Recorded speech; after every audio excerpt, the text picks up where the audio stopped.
Blame white people with systemic guilt.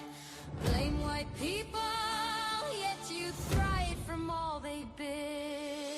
This time will then go down in history as the period in which the invader was actively invited in by a corrupt elite. And not only did this corrupt elite invite the enemy in, they made the native population pay for it too. Everyone who has eyes can see it. The Great Replacement Theory is no longer a theory. Blame white people for things they never did. Blame white people and victimize their kids. Blame white people with systemic guilt. Blame white people, yet you thrive from all they build.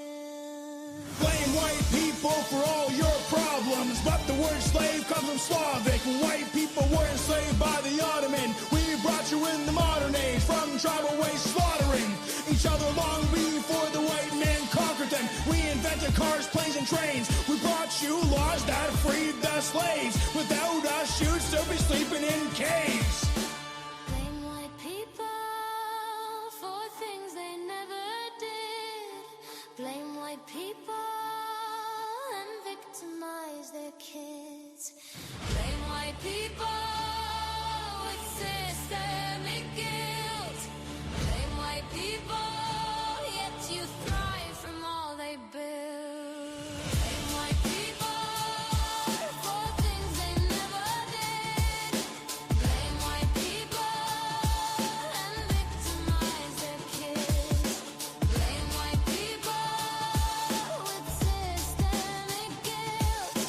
Blame white people, yet you thrive from all they build. We create electricity and the written word. They erase our history and say they did it first. They claim our skin's a curse. They rewrite the truth and teach lies in schools to the dying youth, denying proof that they benefit from everything we build. Canada was created by settlers with love and skill, not foreign immigrants that fucking steal and take credit for shit that they never built.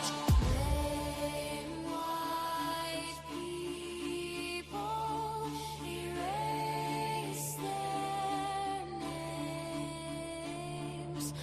Rewrite history, project your shame. Go blame the government for your pain and suffering. We all have scars from the oligarchs. Without white people, this world would fall apart. This is a call to arms. We all must unite and fight or we won't survive. No matter what skin color you are, we are not far from harm. They choose to inflict on all of us. Samson off shit, we all fall to dust.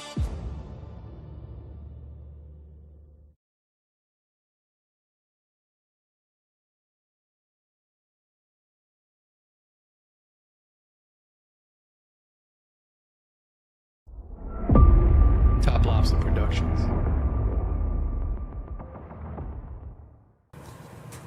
What does God look like?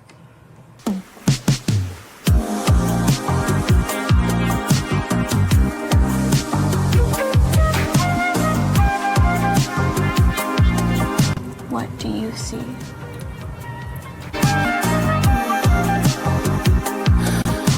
We're solar-powered biological AI. Wait, what?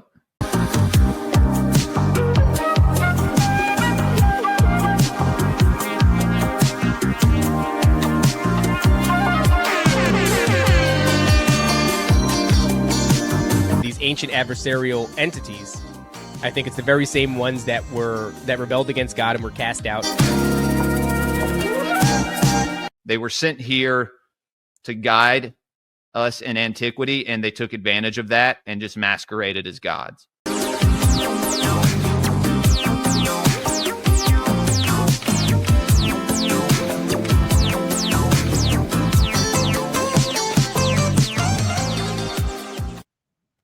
What's going on, everybody? Good morning and welcome back to the Gray Pill Podcast. I am your host, Jules. This is Kai, the Mississippi mystic, the Elohim etymologist, the sound scientist, It's good to see everybody again. I am joined this morning by a special guest, a good friend of mine, someone that I actually listened to for a couple years before I started Gray Pilled. And I am very blessed to have him here with me this morning. Guys, the Raptilian himself, Mr. Tom Thompson, Tomcat from the Strange Brew Podcast. Tom, what's going on, man? What's going on?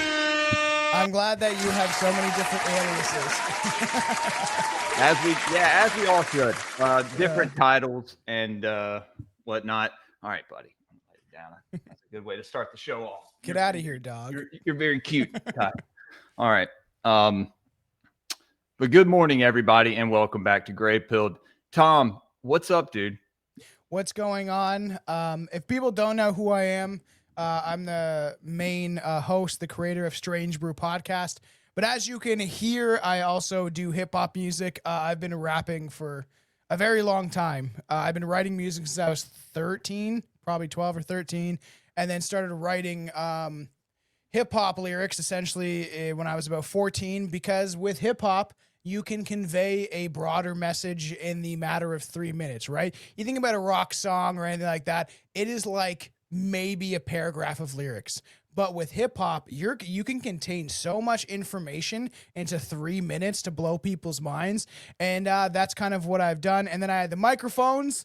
And then, as all of you are aware, that people who know of me or have listened to the podcast before, then me and my friends just started, especially me and my buddy Billy, were just in a basement and would get drunk and talk about conspiracies. Shout out, Billy. And it kind of just went from there. You know what I mean? It is kind of crazy. Yeah, guys, go over to Tom's Patreon and appreciate that. sign up for it. I did, and you should too.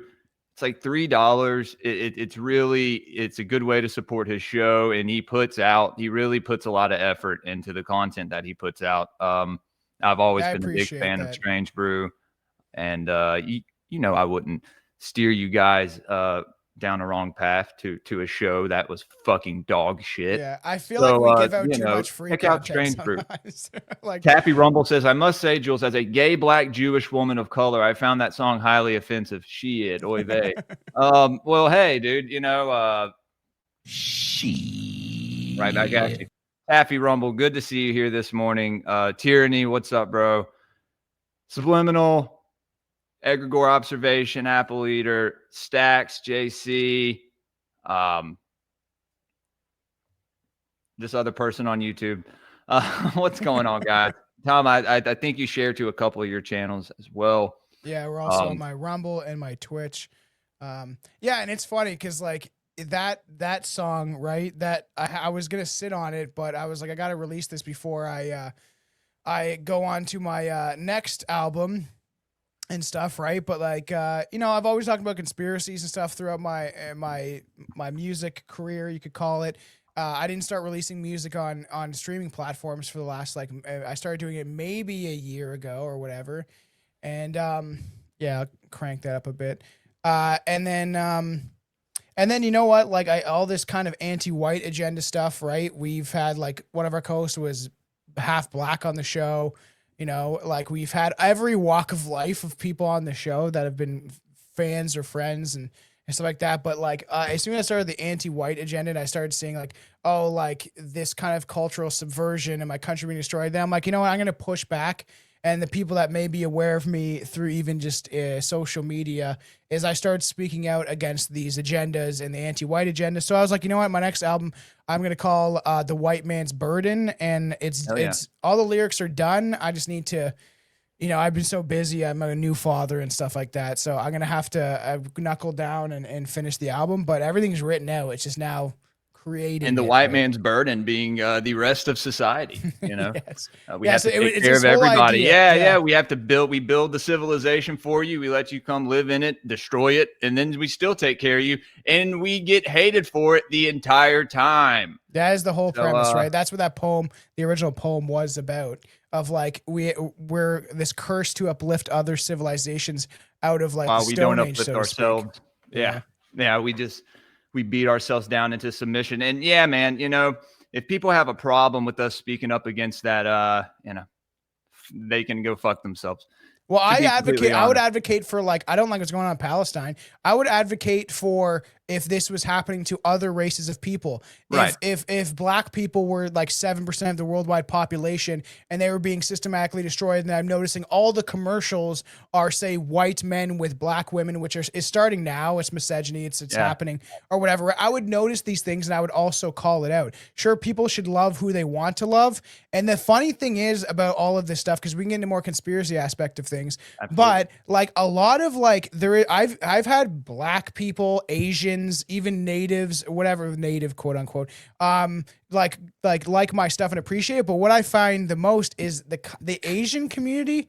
They kind of see what's going on. I've had a lot of support by there's Japanese, Chinese, like there's a lot of actual people of Asian descent that like my message and say, yeah, I don't want white people to go anywhere. And what I find out of all cultures can get along and people can get along if they have mutual respect.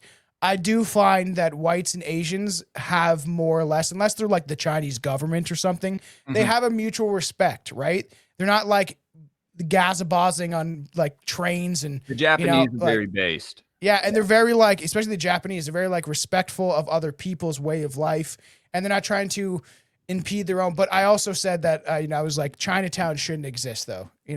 There's a whole place called China, right? So when I got older, I was like, does that really make sense to have a Chinatown in Toronto? You know what I mean? That's where it starts, right? Yeah. And eventually Toronto becomes becomes Chinatown, right? Yeah. Or Well, that's what's happening with all the Indians. Japan, or whatever you want to call it. Yeah. But yeah, man, I mean, it's happening all over the world right now, Yeah. and fortunately, people are waking up to it. And That's just something I talk hopefully about. they've had enough, Yeah. because that's flip-flop. that's the message in my household. And it's just everyone- being pro your people. Love for your own people is not hatred for others. That's absurd that There you go, they Tom. have manipulated people so much to be like, well, if you can be pro Asian, pro black, pro Native American, pro everything, just can't be pro white because that's Nazism. And it's just so absurd. And that's why I was one of these people, and I've noticed on other shows that like older shows, I'd be like, well, when we did this to the Native Americans, or we did this, and this whole thing of like, where white people feel this collective guilt for things that they had nothing to do with. And it's interesting because the more that you research that stuff and the books that I've read, it's like everyone's like, well, the British Empire did this. But if you look at the British Empire, supposedly it is controlled, the Khazarians, whatever you want to call them, Jews, they infiltrated the British Empire like 300 years ago. They would like marry into the family to take control of it. So when they talk about some of this colonialism, like even the slave trade, especially the Dutch, it was controlled by Jewish power. And the thing is, questioning this stuff and putting like the accurate representation of history out there is not racist or whatever people want to like throw some buzzwords on. It's factually talking about things that actually happened, That's what's crazy about people. People It's have like, a hard time dealing with reality, and I so don't they think I like do to live make in up it. reality in order Yeah. to cope with it. And well, that's it's like blacks, man. It's like I Well, got who tons was, of black man? friends, but like, come on, like you're not Jews, you're not Native Americans, you're not you were Egyptians. not the Vikings, bro. It's so crazy. They wanted man. now they're going to tell me that they were the bards of the Middle They're not Ages. even the Moors. They always claim that. That's That's not really gonna true. send me over the edge. Yeah. Tom, so what started your journey down this path of conspiracy and mystery and all the stuff you get into, man? Because you really do. Your show is a lot like mine, in which there are a lot of topics that you dive down, and there's really no borders to where to your questioning. Right? It's true. Yeah. It's good. It's good, dude. Yeah. It's something that's lost, I think, today in conspiracy. People have these walls built up around these certain ideologies they have, to where they don't want to make themselves uncomfortable. They don't want to go and question too far down this rabbit hole, because what if it unearths some truth that uproots my entire belief system? And it's like, well, okay, you're gonna have to deal with that eventually, probably either in now or in death. So or the next life, whatever you believe. But what led you to chase? So I think it started when I path. was very young, right? A lot of like, there's a lot of people that maybe just waking up now, or people are always surprised how long I've known about what's going on or been aware of this stuff. And it's just, I have people, and there's always people that want to brag about this or that, or I've been doing this for this long and all that stuff. And that's not necessarily something that we all need to be doing because it just causes more division. But if you talk to people like Billy, I've been like people in my personal life, there's people now that are coming up to me being like, oh, yo, what you said like years ago or whatever is happening. And I can't believe people are calling you crazy. One of my buddy, Luke, that I used to work with, he started messaging me recently. And it's like, man, you were right, weren't you? And I was like, yeah, I tried to tell you. You called me crazy when I was a chef. But like, it started when I was like 12. And I started listening to music. Music really woke me up, right? And I was just telling the story recently of like, me and my buddies were in the shed and we were all smoking weed and hanging out. We're like maybe 13. We're getting into the punk scene, like Anti-Flag, gotta die for your government, die for your country, that shit. Even though all these punk bands have now become really like, I'm anti-transphobia. I'm anti-Islamophobia. To come into the show. Yes, it's so crazy. Anti-Flag sold out. It. Fucking, like, I know, dude, there's so many of those bands that did that. Yeah, bro, that really made me mad when I saw the entire punk and hardcore scene, because I grew up the same way, going to hardcore shows, maybe a little more underground and like a little more obscure, but like all these people are just like pussies now, and I'm like, dude, what the fuck happened? That was a whole like fight against the government. You stand for nothing, and you are the complete embodiment of everything that you used to go against. You became the authoritarian, essentially, right? They're against these authoritarian governments pushing things on people, and then they're like, we're anti-everything, anti-Islamophobia, anti-trans, whatever, right? And so that stuff kind of woke me up. But then I just remember sitting in that shed, and like my buddy brought over, he was the only one that was like, we're all like punk kids, really into the Sex Pistols, the Ramones, the Misfits. And we had this buddy, Joey, and he brought this CD in. And it was his older brother CD. And it had like Little Troy on it, Wanna Be a Baller, Shakala. But we listened to the song by Immortal Technique, Dance with the Devil. And then we were all sitting there. Me up as a teenager. Dude, we were sitting there smoking. We were like, what the fuck, right? And then I started listening to stuff like that. Dude, it fucked with your head. You're like, holy shit, that shit's hardcore. And they're a little white boy. You're like, what the fuck? Yeah, looking into the eyes of his own mother as he like rapes her. Like, that's just crazy, dude. Right? And then you play that for other people, and they're like, what the fuck is wrong with you? I know, right? And then so I got into that, and I started researching his music, and I might not agree with everything he says, because as I've gotten older, best freestyler. Best fucking dude. His freestyle tracks of him live in New York at these clubs dissing people. Holy shit. He has this one where he's like, I'll fuck your girl while she's pregnant and bust a nut in your kid's face. And it's like, oh my God. He was pretty hardcore, especially him with he would battle Diabolic. Sorry, guys. And Diabolic, I think, has always been aware of the stuff.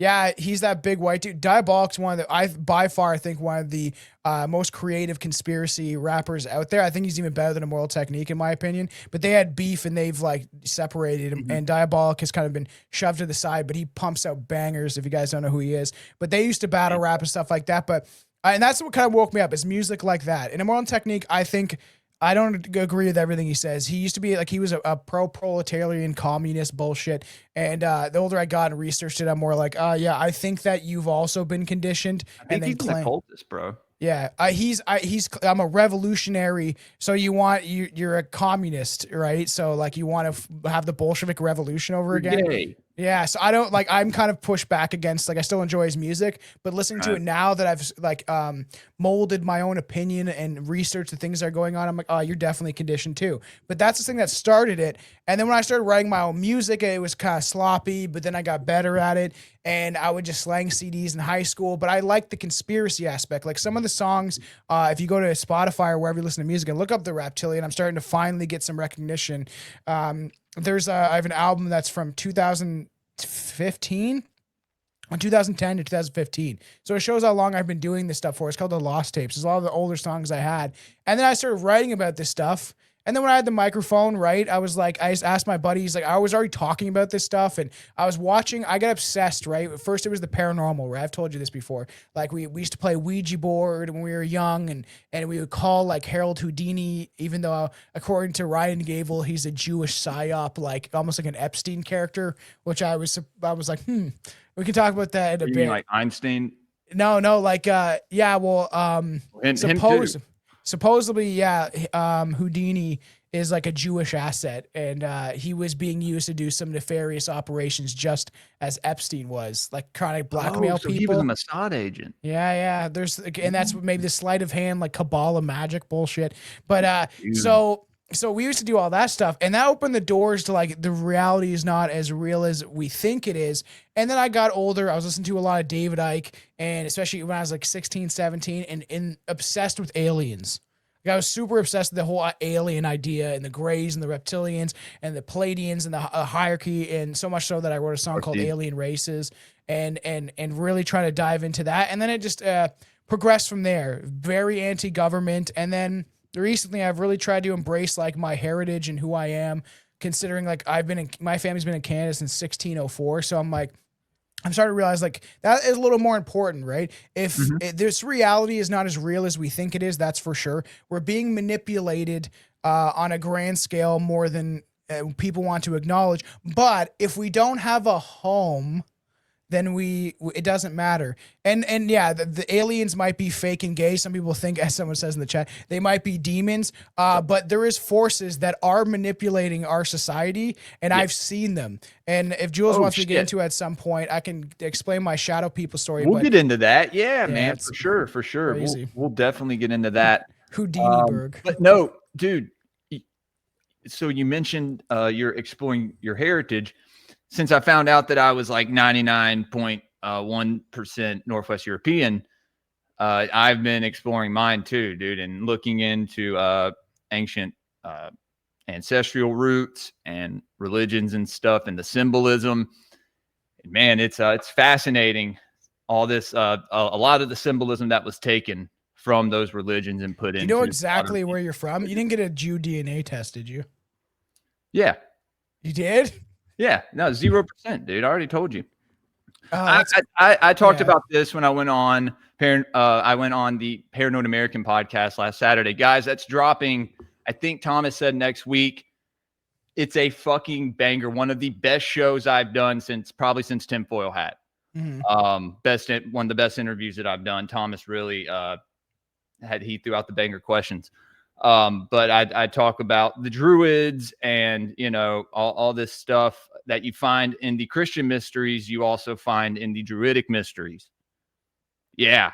So it's like, where'd it come from? Yeah. Further back you go, but it's something I've been getting into lately, the Arthurian cycle, King Arthur and Merlin and the bards and all that stuff. People probably are sick of me talking about it, but I've just started, so they have no idea. But as I, because my whole family is basically from England and Wales, and then Scandinavia, Switzerland. I was gonna say you look a little Russian. Well, they migrated. You and Billy are Germany. My German ancestors migrated to Sweden, I think, because I'm 3% Scandinavian. So I always joke because you and Billy are that like skinny white boy, like Aryan looking, because Billy's got German in him. You know what I mean? Oh yeah, dude. I'm like a European buffet. Yeah, I guess. Yeah, I even have like 0.5 Greek in me. So yeah, it's pretty cool. But yeah, man, no. So it's very interesting when you start to when that, and it's like this this calling that you get inside of your spirit. You know what I mean? Like, I don't know, man. It's very hard to explain unless you've experienced it yourself. But well, I like the way that there's certain people that like look at this aspect of your lineage and your DNA and your heritage, and how like this idea of reincarnation might be this idea that your bloodline gets passed through your children, and you inherit their genetics and the ways they think and their fears, and it goes through and travels. So all these times that people are having these near-death experiences, or maybe they see their past lives when they're going to some sort of psychic, you could be seeing your ancestors and what they were going through. And that's why you have these kind of these inherent traits and how like like a DNA, right? The double helix that goes like down in its the infinity. two serpents entwined. Yes. Yeah. Which they say is an evil symbol, but when you look into the symbolism of the serpent, I mean, even in the Abrahamic paradigm, it's what Moses held up in the desert. It's used throughout the entire Bible, but then we're told that it's this symbol of, and it's like, no, it's actually a symbol of knowledge. Yeah. It represents solar energy. It represents sexual energy. It represents a whole lot of ththings. And people don't do the research to learn about the symbolism. And I've said this, I'm beating a dead horse here constantly. If you don't understand, if you fear what you don't understand, how can you understand what you fear? Right? Yeah. It's a very simple question, but at the same time, it's very like, wow, I actually have to think about that. It makes people kind of explore what they fear. I like to go into everything almost just fearless, dude. Fucking just head on. And that's the way I think we should all face things. I mean, obviously don't be an idiot, but damn, Jay Brooks. No, we're not blaming Canada for anything. We love Canada. It's not we the love Canadian our fellow people. Canadians. It's the government. It's the fucking so funny. government. It is. And the thing is, I said this to Jules when we did our race war episode. It's like Canadians and Americans came from the exact same stock of people. If you go back far enough, realistically, it's true. So we shouldn't be fighting because our government is full of a bunch of communist traitors, and then your government is full of a bunch of communist because it's true. Like Trump is obviously a Jewish asset, right? So, Stacks, I don't have a family crest. I'm looking into. My dad is getting me in touch with my family with the last name of Downing. I know there's a Downing Street in England. So, then my grandmother's maiden name is Hackney. That's also very English. Yes. And then Preston, obviously my last name. There's a town. I'm pretty sure. I think there's a Preston Crest. But yeah, I see all you guys in here. You've got 0.5. Yeah, fuck you. Fuck you, Egregore. Yeah, I got 0.5 of Greek in me. Yeah, it is. It's sad what's happening to Canada. No, but the thing to look back and think like, wow, there was some guy that lived 1,000 years ago that maybe looked just like me. Yeah, I see it in my grandfather. My grandfather, who that was adopted by the Jewish family. I look just like him. Yeah. Like it's uncanny, dude. You look at a picture of him back in the 50s and it's like I time traveled. It is weird once you look at like when seeing my baby and how much she looks like me. It is like, especially like younger photos of me. It is like genetics are wild, man. And that's why realistically, and it's like, you shouldn't race mix. And people be like, that's crazy. Why do you say that? And it's like, well, it's just, it is just true. Your kids won't look like you. That's a fact. Yeah. And like that's, it happens, I want that for everybody. Like I want that for blacks. Too. I want their kids to look like them. I want Asian kids to look like their parents. Latino it's interesting because you could have white, say a white and a Japanese person, they have kids. They can actually look like both parents. There's something in the genetics though of like say, white and black people coming together. And it's not like I have a friend that has, he had a kid with a black woman, and there's nothing against that. But I'm saying that like realistically, there is the African population has grown 900% since the 1900s, 900%. And the white race, it is essentially going extinct. So do I think that white people should try to have kids? Well, yes. But it's not negating the fact that, if people love somebody, Yeah. It's, Yeah. And, I'm not going to hate anyone for it. No, me either. I prefer, for my family, something else. And I don't want people pushing ideals or, this fucking shit on my kids, right? Because they're my kids, not yours. And that's when you get like, when you get to like, oh, wait a minute, this is a little more sinister. Yeah, but the idea is you want your children to look like you and who you are and pass down your lineage, right? That's the whole concept of it. And the thing is, it's so funny because that whole regard of like, you could like, it's like black people can say it. If I knew Asian friends or my cousin that grew up in Toronto, and he dated a Chinese chick, and she couldn't tell her parents because they're like, I don't want you dating no white boy. You know what I mean? So like, It's Hey, everyone else yeah, does it. Yeah. Yeah, now the Jews have your DNA, man. They're gonna create a they've already clone of cloned me. you. I'm the I'm the real me. I'm the only me. Are you sure about that? Yeah, I'm gonna be the one to take back King Arthur's castle from John Mappin. So there's that too. But yeah, me, motherfuckers. All right, Tom. So what got you? What was this experience that you had? This shadow person experience? Yeah, this is like my wildest story. A shadow man experience. That's so funny. The dun dun dun. Yeah. Stealing my steez, Jewel. From Pierce the Extremist. I stole from Nephilim Death Squad. Yeah. Applesauce, bitch. There we go. Nice. Yeah, I Applesauce, love it. bitch. Well, StreamYard has one now. They've stepped up their game, but then their audio quality is going like out the window, man. We've noticed this constantly on our end. Aaron's louder, I'm louder, fucking Billy's way too loud. That's just what happens. But yeah, it's just so this was we were all in Cuba.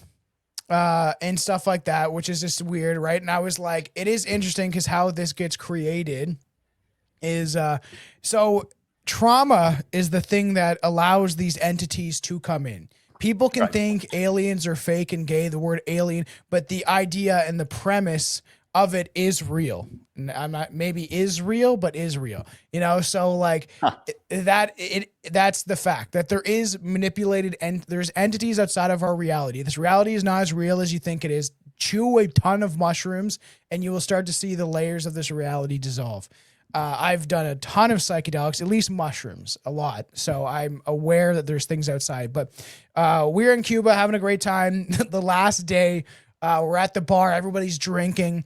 And then my buddy, it's my cousin's cousin. I've been friends with him forever. Like he's my cousin. I hang out with his cousin, and he's like used to be one of the funniest guys I ever hung out with. And these Russian guys were bugging us. This kind of leads up to the story of why I saw shadow people. And so they go up behind my buddy and they literally say to him, "You're not that good looking, but you have beautiful balls." And they reached around and they grabbed his nutsack and squeezed on his testicles. And then so somebody's like, "Yo, your buddy's down." I turn around and we're at this bar on the resort, and then all hell breaks loose. And he's got to go like the hospital because they think that he's injured his nuts. These Russians run away. We're like, what the hell is going on? And then so I'm starting beef with everybody. It was like really ridiculous. And then my buddy Mike finally comes back. Everything's fine. But I'm just fucking pissed, right? Pissed at these people. It's crazy. We can get into mushroom stuff later, but like it was just nuts. This all hell broke loose. I threw a drink on this guy, trying to help us because I was drunk. And they were trying to kick us off the resort, but luckily we had this black security guard loved us. And he didn't even speak English, and we used to hang out with him. And he's like, "No, they're fine. They're fine. They're fine." And then, so this kind of leads up to the last day. So we're going on the airport. My buddy Mike runs around the resort drinking alcohol. He's like getting wasted because he's pissed about what happened. He ruined his last night. And then it is interesting because as we're going through this, you know, you're drinking all week and then you're not, right? So all your levels are really low. And then we're going on the bus and he's completely wasted. And the guy on the bus was like, "Yeah, he won't probably be able to board the plane." And he's wearing just pajama pants, no shoes, no socks, no shirt. He falls into the bus. He goes into the airport. So all this stuff leads up to like how negative aspects of our reality can bring you down. As we're in line, I'm watching this. And this is why I think that there is something to do with alcohol and spirits. And this is that time where I was really looking into this stuff. I was bringing all these like things around me right at the time. Like I used to use Ouija board a lot. I was into the occult stuff, looking into this stuff, reading like the Satanic Bible, like things I shouldn't have been messing with. And then so we're in the middle of the airport. I'm watching him, and this is how you can see alcohol kind of changes people. And he's sitting in the middle of the airport, and he's like dancing, like Cuba, Cuba. This music's playing, and then he gets in the middle of the airport and starts chewing his own toenails. And this is why you see like people will change when alcohol is brought into the equation. They can be like the nicest people in the world, and then all of a sudden alcohol will change and destroy who they were, and then something might take over. I've seen this many times of people maybe even myself, where it seems like things are kind of influencing you when you're in these states of subconscious, especially like alcohol. And then so as we're leaving, he spits in the ambassador's face for Canada, and she comes over, she's like, I can't help him. We're like, what? Whatever. And she's like, he just spit in my face. And we're like, what? And then so as we're leaving, he's yelling, fuck Castro, fuck Cuba. And I'm like, no, like, you're gonna get yourself thrown in some sort of like Cuban jail. And then so I'm on the plane ride home, and I'm thinking about him, and I'm like, and I didn't even fill out my paperwork. Everything is like crazy. Like it just so much things happen at once. And then and we go through customs. I almost get like, they're like trying to bring coke over the border because none of my stuff was signed. It was just chaos. And then as I go home, and I've never had this experiences before, I come there, I'm surprised. My now wife is there, and this is when I'm 19. So this shows you how long we've been together, a long, long time. And I get there, and she surprises me, and then I start breaking down. I'm like, Mike is in Cuba. Like, I don't know when he's going to come home. I don't know if he's in a Cuban jail right now. This is crazy. And then so I smoke a little bit of weed the first time all week, and then I've never had this feeling before, ever, of smoking weed. Everything starts getting really slow, and it just feels like I'm in this weird other dimension while I'm fully awake. And it's everything's slowing down. And I was like, as we were talking, we were walking around like the living room and then going downstairs. And I was like, what the hell is going on? And then as I'm going to bed, she doesn't notice this stuff, but I'm starting to have like this like sleep paralysis. I'm like stuck in my own body. It's so weird. And I've had sleep paralysis one other time. And it's when I was sleeping on my stomach, and it felt like something was laying on my back, and I had to rip it off. And it was like scary. And this was like I was stone cold sober. The weed is already worn off. We're just kind of going to bed, trying to relax. And she's trying to calm me down. And then as I'm going through this experience, I feel these, like what they claim with astral projection, because I've already looked at this stuff and researched some of this stuff, is these rushing sounds of ocean, or a jet engine is playing in my, like it's in my whole skull, it feels like. And then I'm getting this sleep paralysis. I've never had it like this, where I could open my eyes and I couldn't move my body, and it was so scary. And then I'm going, ugh, to rip myself out of it. And then I keep trying to fall back asleep, but every time I close my eyes, I'm like thinking about Mike and how he's stuck in Cuba, but then, and like where he is and all these negative things. And then as I open my eyes, I see these shadow creatures looking down at me, and it feels like they're sucking out my soul. And I feel like this thing is really trying to rip my soul out of my body. It was like so frightening, and probably like 6, 7 of these creatures looking down at me. And it wasn't an hallucination. Terrifying. I was wide awake. I know what I experienced. And that's why I tend to believe people, like either they're part of a government experiment, or the idea of aliens and interdimensional beings is real. Because like you have these people have the experiences, and if they're a credible person, you should kind of believe maybe especially if they're not trying to look out for money. But they also could be a government psyop where they're being taken, like Barney and Betty Hill supposedly was taken by the government. Right. But then as I'm like seeing these creatures, I'm trying to wake up, I'm having all these crazy feelings, feel like my soul's going to enter my body. And then this is where it gets crazy. So I stood up, and I'm wide awake, and I go towards my door, and I see this 8-foot tall, like reptilian type creature shadow, because it was like a shadow, but I could almost make out some features, like a bald head, very tall, like taller than the doorway. And then like I could see its claws. I could see like fingers, but with like longer nails. And as I went through the door, I went to grab the door, and this time I was like, I know what you are, kind of thing. And it looked down at me. And I walked through the door, and I got this crazy rush of like spiritual energy, like something just really weird and demonic kind of. And I remember going to the washroom and being like, what the fuck is wrong with you? What is wrong with you? You know what this is? These are things trying to obviously consume your energy, because I was aware of this stuff. Dude. And then wide awake, very real. And then let's go back to the Russians squeezing your nuts. It wasn't my nuts; it was my buddy's nuts. So you're not gay; it's your buddy. Yeah, and then so when I lay back down, I couldn't sleep until the sun came up. And I've never, ever had anything, an experience like that before. And I was really low emotionally, vibrationally. Yeah. And these things were trying to consume whatever the fuck they were. And even when I've used the Ouija board, it would tell me that like you have 9 souls connected to you. Some are evil and some are good. And then when I've done the Ouija board in the past, my aunt, she's from Jamaica. She's like, never use it alone. And I used to use it I used to get drunk when I was like 16. I used to drink alcohol and I'd be listening to music and then sometimes I'd whip out the Ouija board and try to use it. And as I got older, it stopped telling me it was ghosts. And I don't know if it was my subconscious. I'll admit that. I have no idea. Like if it was my own subconscious, but I felt something pulling my hands. Even when I used to do it with friends and stuff like that, I felt it pulling my hands. But it would start telling me that like, no, we're actually not like dead. We're not dead spirits. We're alive spirits. You're what we consider reptilians. We don't call ourselves that. And it would start telling me shit like that. And that's when I started getting in, like, there was definitely like some sort of demonic energy like surrounding me and shit like that. Yeah, I was fucked. I'd say so. Wow, man. Crazy, man. Yeah, I have tons of questions for you. But it's scary as hell, man. I know. Something there's some sort of demonic energy. It's like crazy. This is what I think it may have looked like when Tom had this where'd it go? Fuck, where'd it go? It was I've never, that was probably, and that proved to me that things are not as real as we think it is. Yeah, that's like the sleeping demon. We brought this image up before. The donkey it's like and everything. The donkey. Why is he like so like being like? It's Priapus. It has to do with the phallus and yeah. Well, he looks like he's up to something no good. He's like he's doing. something I was with gonna his rape that dick. chick before you sat on her chest. With my donkey dick, but yeah. Well, like, whoa. Yeah, that's his daemon there. I think. I don't know. There's a lot of weird basically stuff to do you. there. Laying down. Anyway.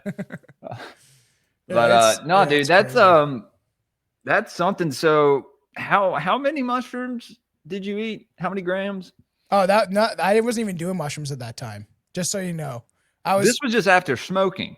No, so listen, I was completely sober. No mushrooms, no nothing. So I smoked a little bit of weed, right? And that's when stuff started getting slow. And then we were just chilling out. I think we watched a movie. It was kind of late when I get back from the airport. And then no mushrooms, completely sober. I burnt out from the weed already. And I was just a low vibration. I was literally, it's not nerve damage. I was completely awake, sober. I was 19, healthy, other than drinking alcohol and stuff like that. Yeah, Rabbi Shmuley was standing over my chest.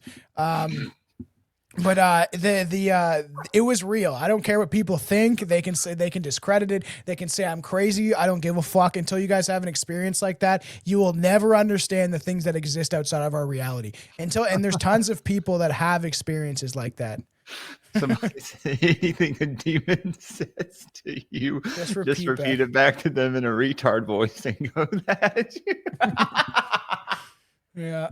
It's well, yeah. Well, now we know, fear is what feeds these entities. And I was in fear of my friend. Yeah, being and left so in Cuba you didn't and know.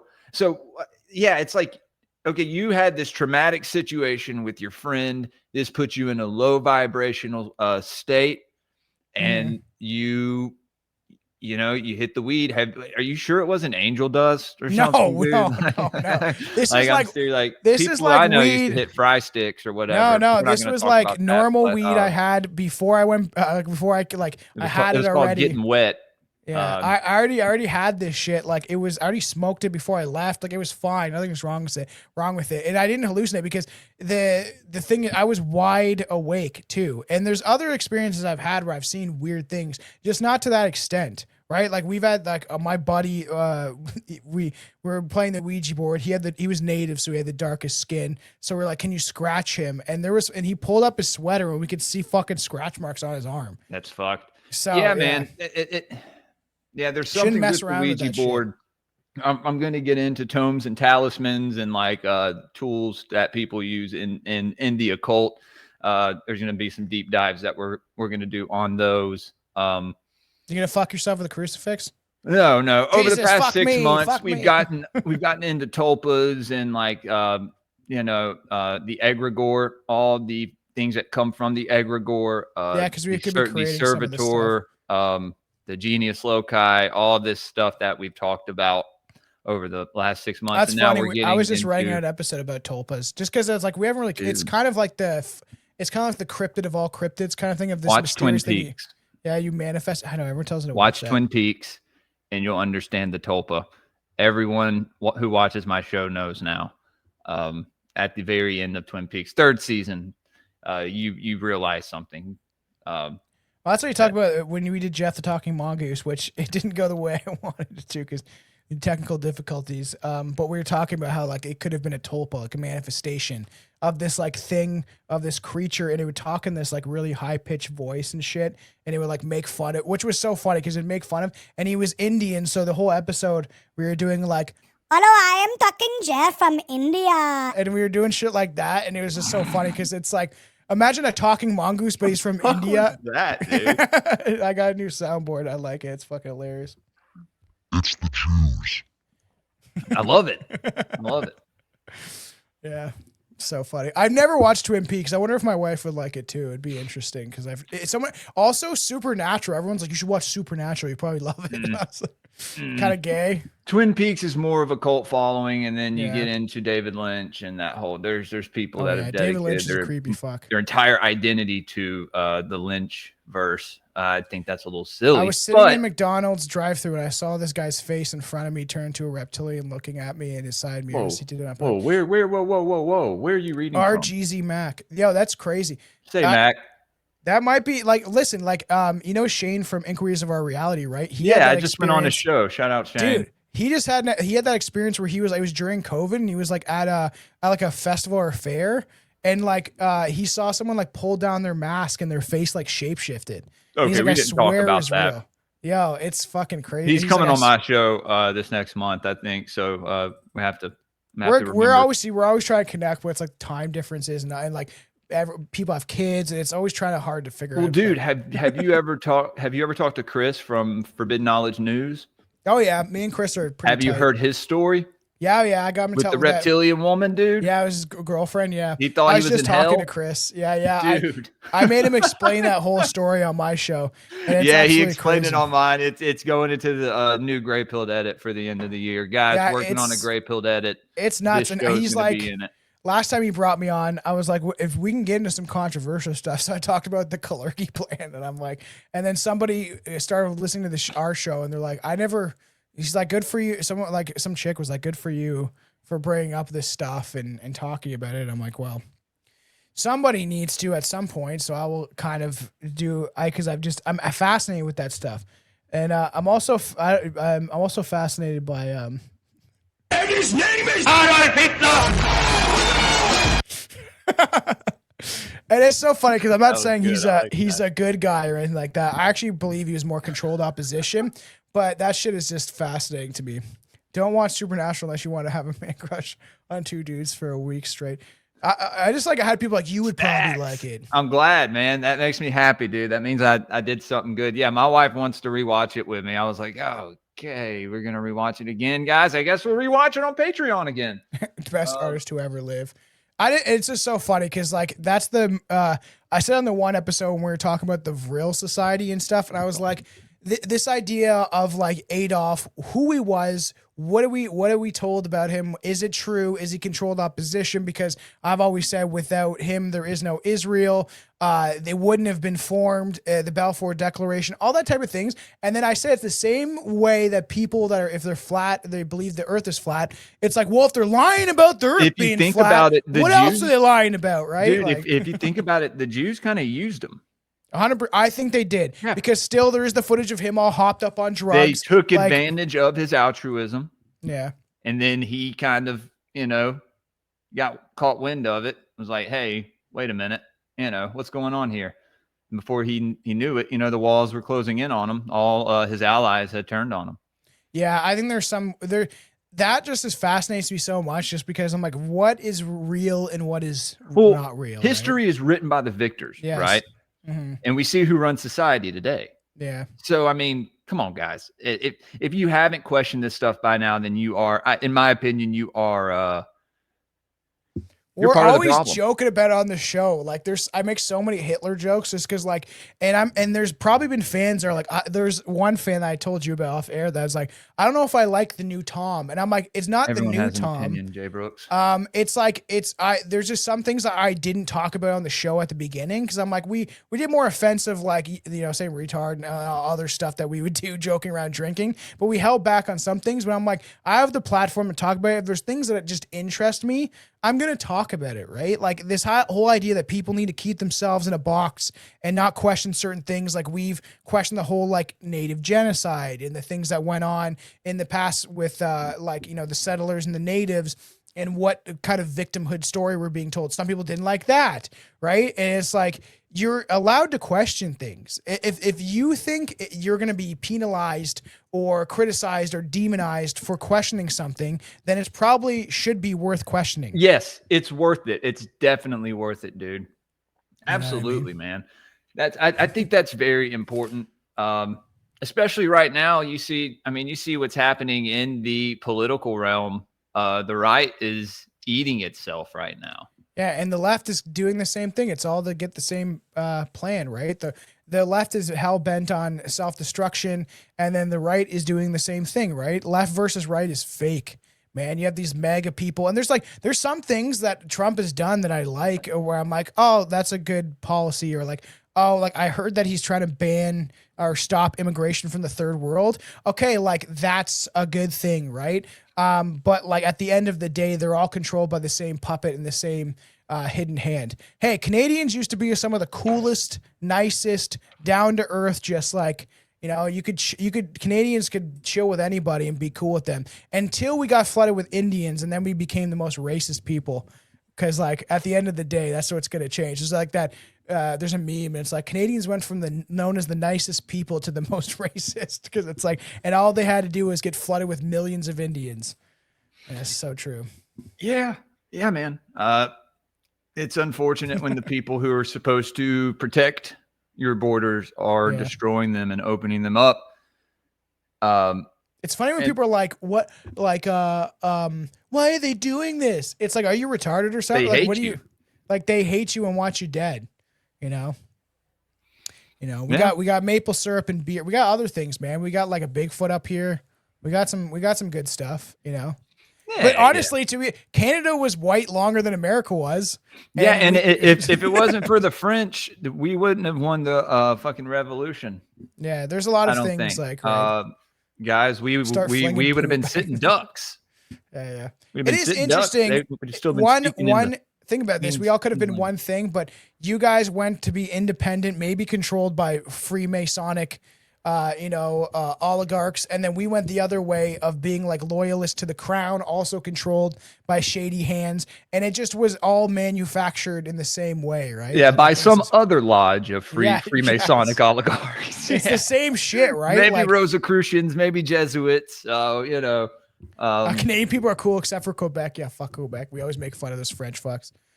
Yeah, aren't they like super bougie and just like? Well, I always make fun of them because everywhere else in Canada has to be bilingual. We need French and English, but if you go to Quebec, everything is in French, like everything, right? And it's just like, and they're like so rude if you speak English, but they're not dealing with the Jeet problem that well. They're like, we can't. No, get some out of here, baguette. That went German, but oh, get those Jeets out of here, and they just like freaking out, and they're like, they don't like it. But now they're trying to ban all religion, and in Quebec they're doing this right now. Shit, that's wild, it's nuts. Dude. I'm like, is that a good thing? Or like in school and in public settings because the Muslims coming in? And I'm like, I guess if you can't have one, you can't have the other. But think of that Canada, like I'm not religious, but Canada was founded on like Catholics and Christians, and that's the way it should be, right? And I actually do believe, as much as I push back on the native stuff, that we should embrace some of their culture. Dancing around a fire's fun. Building little rock statues is fun. We can embrace some of their stuff. We can put on a headdress that they copied from the fucking Nephilim or whatever, right? So if you go further back, it says how our ancestors. I mean, they were the same. They had the same tribal rites and rituals. You know what I mean? At some point, Have you seen the Northmen? Norsemen. The Norsemen. The Norsemen. I think it's the Northman, isn't it? Northman, yeah. I Have think you it's seen Northman. it? I haven't seen all of it. Dude, why? You like it. He like trips out on like they give him like some like one shaman gives like some peyote drugs. And like I liked it. It's Robert Eggers is his name, I think of the guy. And he's the guy that made Nosferatu, and he's one of those guys that kind of keeps everything more or less white. And Right. I like that, right? He's It's old just- school. Yeah. Yeah, and true to it. Like there wasn't one black person I think in that film. And it's like if you're gonna make a movie about Africa, North Africa, right? No, well, that's more Muslims, but you know what I mean. You're not gonna have a bunch of white people in. So like if it's the other side, if it's a movie about China, it should be Chinese people, right? Oh yeah, it's Canada's imported the third world fast. It just seems like, hey, what happened? It seems like is trucker convoy. Canadians stand up, and it was pretty much 90% of them were white, but there was Asian people, there was natives, there was black. Everyone was coming together to be like, fuck this government. And then they laid the jackboots on us, and the RCMP literally bragged about it, and they beat people in the streets like crazy shit. Like, you know what I mean? Hitting people with rifles and butts and stuff. And then they went from, oh shit, they're waking up, flood them with the most low IQ, entitled people to ever exist. And I have friends that are Indian, and I tell them this stuff too. Like, it is like they took some of the worst entitled, give me grint type of people, and they're like, now flood them with them, and then give them all the trucking jobs so they can kill a bunch of Canadians on the road. And then it just seems like they literally went from like full force. Like it was already happening for like years everywhere in the world, from America to Canada to Europe, all enacted an immigration act around the 1960s and 70s, where all of them were mostly like in Canada, you had to be white to come to Canada until about the 70s, until Pierre Elliott Trudeau, that reptilian communist, changed it. And it happened in Britain. It happened in the UK. It happened in America all around the same time.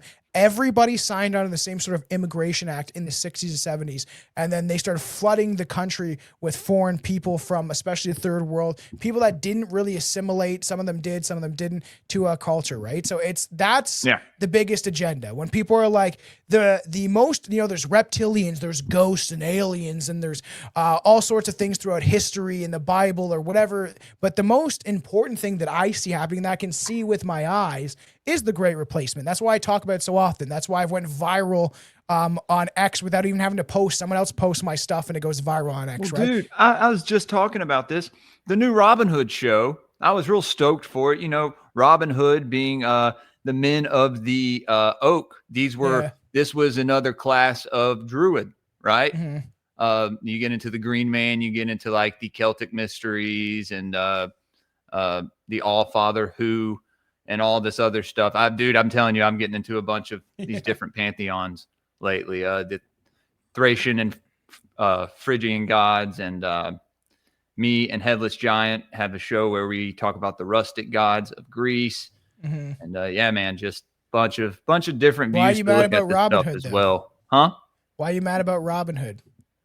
Because Little John is black, dude. I know, I saw that. Why? That's so stupid. Why? Like, no, we wasn't fucking men of the oak and shit. Like, that's not. No, we weren't. Yeah, the white Canadians. Yeah, the Canadians do have some hot ladies. Even I'm not. I used to be a fan of Necro, but he went off on me. But Necro, I used to say the hottest people are Australians and Canadians, like the women, at least the white women. Well, okay, let me finish my point. It gets to the point where it's exhausting, but it's like, wasn't there a Robin Hood movie where Morgan Freeman played a Moor? Yeah. But why couldn't they have incorporated that into the show? That would have been fucking great. But the Moors weren't even black; they were Arabic. Like that's what I know. But I know. Have the black guy play the Moor, okay? Not Little John. He doesn't like Little John is clearly from like some Yorkshire or like some. Yeah, well, he's from the woods. Have some movie about Africa. Like, why? It is this thing of like, why does it need to be incorporated? Everything like that Swedish thing of like all the original Swedes or Swiss or whatever. I think it was Sweden. Were like black, and which is a lie. This is like cultural subversion. It's ideological subversion being used, and this is how the communists get you. And this is like a real thing. People are like, this idea of everyone talking about fascism. We're living in a world controlled by communist ideologies. Like, I truly believe the New World Order is the communist New World Order. And that's what's funny, interesting too, because like this idea I've been called out where it's like, well, you're white, why are you rapping or whatever, right? And it's like, what's this funny? It's just like white people were rapping, making poetry, rhyming over beats far longer than black people were. People can say Bob Dylan. If you listen to that one Bob Dylan song, I can't remember what it's called, where he's holding up all the papers. He's like, Patty Jack, Banna Whack, Banna Whack. I don't know the lyrics, but he's like, he's rapping. And this is before any of the like Bronx hip hop. You know that rapping comes from the flighting. From the ancient Norse times. They would flight each other. Yeah. And they would do, like, the gods would do this too, right? They would have these like epic like diss battles where they do this during like but it was like poetry. Like it was it's fascinating. They did this there's Christmas lore about this in Scandinavian countries where around Christmas they would gather around a table and they would rhyme insults at each other. Like this is that's so cool, dude. We need to bring those traditions back. I know me and Billy were making fun of it. He was like saying how like you just like your teeth could make a hella fucking mess out of a cob of corn. Like you just like you're just like dissing people at the dinner table and shit. I love it. Like, yeah, it'd be dude. so funny. I'm sure like people get mad that I'm like making hip hop songs about like pro white stuff, but I think it's hilarious. It just makes me want to do it more. Yeah. Well, no, I mean, dude, and you have your own like style, you have your own thing going on. Guys, we're at the top of the hour. Be sure to like the stream and share it with your friends and family. Get some more people in here. And yeah, go over to Tom's channel and subscribe. Follow him on Twitter and Instagram. I like I said, I have the Linktree posted in the link description. Help us on YouTube and Rumble. Our YouTube's definitely shadow banned to an extent. You can see episodes that are like our protocol episode is the most watched thing, other than like I think we did an episode about these inbred Nova Scotians or whatever. But like you can see it where it's like we have like thousands of people on YouTube, but then 100 people see it. And it's just like they're definitely shadow banning some of the content and stuff like that. And that's like, it's disappointing. But I did see before we started, I was like, oh, David Icke's back up on YouTube. So they're obviously they gave him back his channel because there was stuff from like 9 years ago that didn't exist there before. So I'm like, they're becoming more lenient because they see people are going to other platforms, you know what I mean? Like Rumble and stuff like that, right? Yeah. Hell on, Sarah. Yeah. But yeah, dude.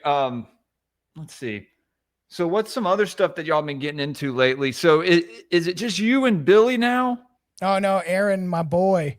I also shout out Aaron. And I gotta get you on with him, dude. We had talked about this before. Well, dude, I had been listening to Aaron longer than I had even known because I didn't know he was the same Aaron from those Conspiracy Guys episodes. Oh, I know that one show that he came on. Yeah, which is crazy. Well, I think he came on a couple of them, or maybe it was a different Aaron. I don't know. He's close with Gordo and went on the show, and he's like, he hasn't talked to Gordo in a long time, but Gordo big gets caught up inspiration for Gray Pilled those conspiracy Gordo guys. gets Shout caught out up in his Gordo. own stuff. I love that guy. I talked to him once when I first started the show. He went on Reality Czars with Thomas and Nate and Juan, I believe, and him and Juan were going back and forth about how Juan hadn't had him on yet or something, and now both of them really aren't doing anything. Shout out Juan. We miss you, Juan. Please come back. When does your cousin get out of Cuban jail? It's so funny. Just to end that, I didn't talk with him for so long. He's my cousin's cousin, as weird as that is. I didn't talk to him for so long. My grandma died like a year ago, a little bit, and I haven't seen him since then. And I was like, yo, what the fuck happened after that? And he was like, I woke up in a hotel room, didn't know where I was. And he was like, I was in some shitty, like 2-star resort hotel, and he got home, but he's like, yeah, it was crazy. And I was like, always like, wow, I haven't talked to you since then, man. Like, that is fucking nuts. But yeah, we're going to do a bunch of stuff, but Aaron, I like, cause like Billy is more of the comedic. That's why it's fun. We have different guests on, and we never started the show like that. It was more or less meant to be me and my buddies hang out and talk conspiracies. That's how it's always been. And there's some people that don't necessarily like the fact that like when I interview somebody, right, I have a conversation. I don't just ask questions. I want to talk back and forth like you would if you were sitting in the same room. And some people like that style and some people don't like it. But like the show started off as me and my friends hanging out, right? So Billy was always the comedic relief. He doesn't research shit. He doesn't look into anything. I'm sure he's aware of this stuff because he's known me since he was like 16 and I was like 19 and 20s. I'm like 3 or 4 years older than him. Yeah. And we know each other almost like half our lives. And then we started, he's like, you're the perfect for this. You're like, you can do the comedic relief. But Aaron does his horror podcast called Class Horrorcast. Shout it out. And I'm one of his co-hosts on there. He interviews people also. But Aaron has a good way of like me and him getting these deep conversations like me and you do, Jules, where we're able to pick apart these things, but still have a lot of fun with it, where it's just very like, what is going on with the world? Why did these things happen? Like I'm getting right now into the Francis cult. I want to cover that fairly soon because that shit's interesting. And we got so many things on the go where I always try to be like, okay, true crime to the paranormal to aliens and try to really mix it up because we've been doing a lot of more controversial content. We're trying to shift gears into more fun stuff and then come back. I got some really Nate's going to come on and talk about the Kalergi plan with me. I think soon, the next week or two. So that will be fun. But like there's a lot of weird things to do with this reality, but even if you want to get into this idea of like serial killers could be controlled, you have people like Eileen Warner's, the documentary just came out on Netflix. Yeah. Programmed to Kill. Yeah, that's cool. Shout out David McGowan. I'd check that out. Dude, go buy this book. Have you read it yet? Go buy this book. Programmed to Kill. It is interesting. Every serial killer just has ties. Can I get it on Amazon? It's just so much easier to go through that. Yeah, you can. And this is the book that Ian Carroll read and fucking went on Joe Rogan. Yeah. And didn't say this guy's name one fucking time. Fuck you, Ian Carroll, you faggot. What a douche. You gotta shut him out. Yeah. Right? No, dude. So it's the same thing that Candace Owens is doing right now, copying people in the parapolitical realm's work and presenting it as her own research, which we know I don't want to get into it. Thomas you can kind of see the mainstream. You're all my cousins. Let me put my book down. You can kind of see the mainstream starting to talk about conspiracies a little more. And I wonder if that's on purpose, right? Like I think it is. I think they want to control the narrative. Yes. Tom, we have a Rumble rant from RGZ Mac, $5 says, great show. Mac, thank you, dude. Well, that's like people in the chat are like Ian Carroll could be a Fed and stuff, right? But like he probably is. But the thing is, it is about controlling the way that the information flows. But it's like they want to control people's perspective. But then you have all these rock musicians, right? From like Dave Grohl, which I think that guy's a fucking douchebag.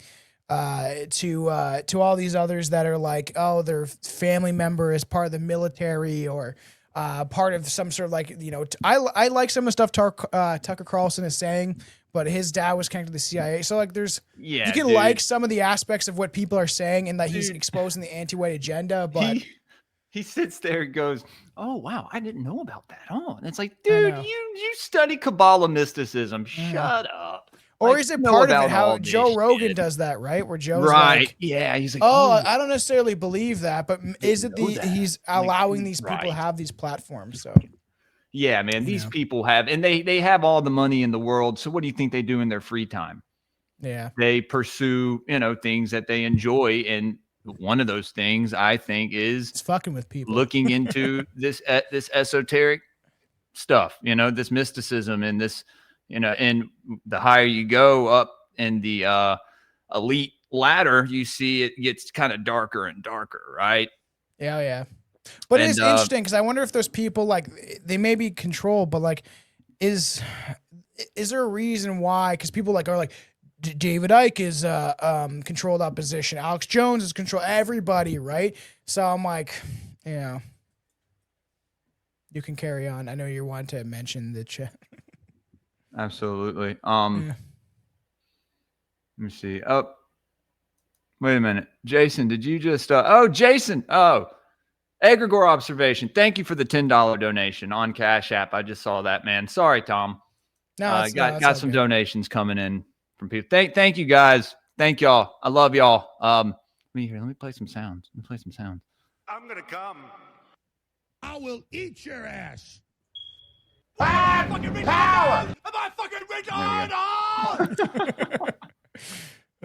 Fucking Nicolas Cage. There you go. Thank you, Egregore Observation and RGZ Mac.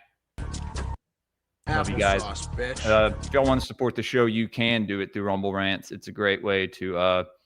I'll start to pull the comments up if y'all do it. But I usually do it. That's why I pulled the chat out. I like that StreamYard has done that new thing where you can show it on the screen. Like that's like they're stepping up their game a little bit, but on other things not so much. Yeah, they say Alex Jones is Bill Hicks. Fucking who knows, man. It's worth questioning. It is worth questioning. Is it because Alex Jones is now talking about all this stuff? He's questioning the whole JQ, but now he's watching the rabbi videos, but he's not mentioning people like Adam Green or Gnostic Informant or these other people, right?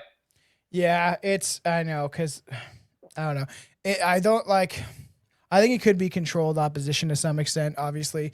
But they're not gonna risk themselves a lot of times, right? And either way, and to me, I'm like, it could be a big psyop, but at least the information's getting out there. Like Tucker Carlson and people like that do have a big platform, and people are starting to notice. Like a lot of people think that what's that bald guy? He's definitely he was an ex-military. His name's on the tip of my tongue. He went on Tucker Carlson went on his show, and they were talking about the anti-white agenda and like the white genocide stuff. And I'm like, well, at least someone mainstream is mentioning that this is happening. But then there'll be people like Sean Ryan. Sean Ryan. He's like, this is on purpose, right? Like people will be like, this is on purpose. This is the reason why this is happening. Yeah, Second Sons. Second Sons. Yeah. Shout out Jeremy. And Nationals. Derek. Yeah, they're trying, man. But man, they at least give a shit. Yeah, and doing these in person, like in real life. We support y'all here in Mississippi. Yeah, they're trying, because like I said at the beginning of the show, if we don't have a home, we have nothing. If you don't have a place to lay your head down at night, and you have to walk out your door and be in some sort of third world country, that's not good for your future, your children. That is the most important battle that we are facing as people. What did your ancestors die for then? I know. Did they die for these other people? Yeah, that's why it's so funny when I go on X and I'm like I don't like X is a weird platform to me. I just feel like you need to feed into the arguments to gain a following, and I don't like doing that. And then when I do it, it's like it's constantly fake profiles and people constantly arguing. And yeah, it's just I see videos of me and I'm like fucking weird, and it's got 40,000 views on X. And I'm like, it's just always strange to me because I put stuff out there and I talked about what did our ancestors die for around Remembrance Day in Canada? Did they die for their children to be replaced by third world foreigners that have subcontinents and countries of their own that they call home, but they obviously completely destroyed it, or oligarchs and bankers destroyed it. And that's not saying that these people are inherently bad or anything like that. But if you don't have a home, you have nothing. Your country, your nation is your home, right? So, right. Yeah. Stacks, shout out Stacks Farmstead for the $10 donation. This is just for being a crusher. Keep up the great work, Jules. Thanks, Stacks. I appreciate it, man. This past couple weeks, I'm glad I made a Calendly, dude, because my scheduling was shit before. And now people are finally scheduling to come on the show, and I'm having constant Gray Pill shows every week. That I kind of quit doing them for a minute. I started doing the Occult Reject. Shout out Nick, Headless, all the guys over there.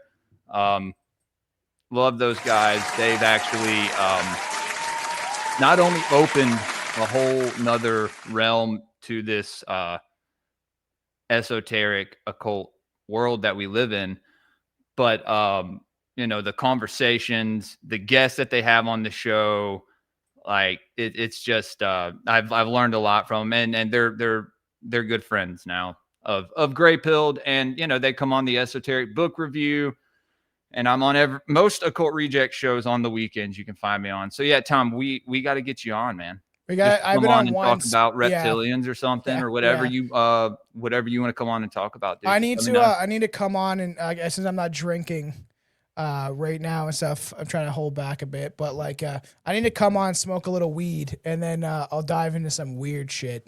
Hell yeah, dude. We'll dive into it with you. Okay, Jay Brooks, send me that email again, Jay Brooks. I'll get him on.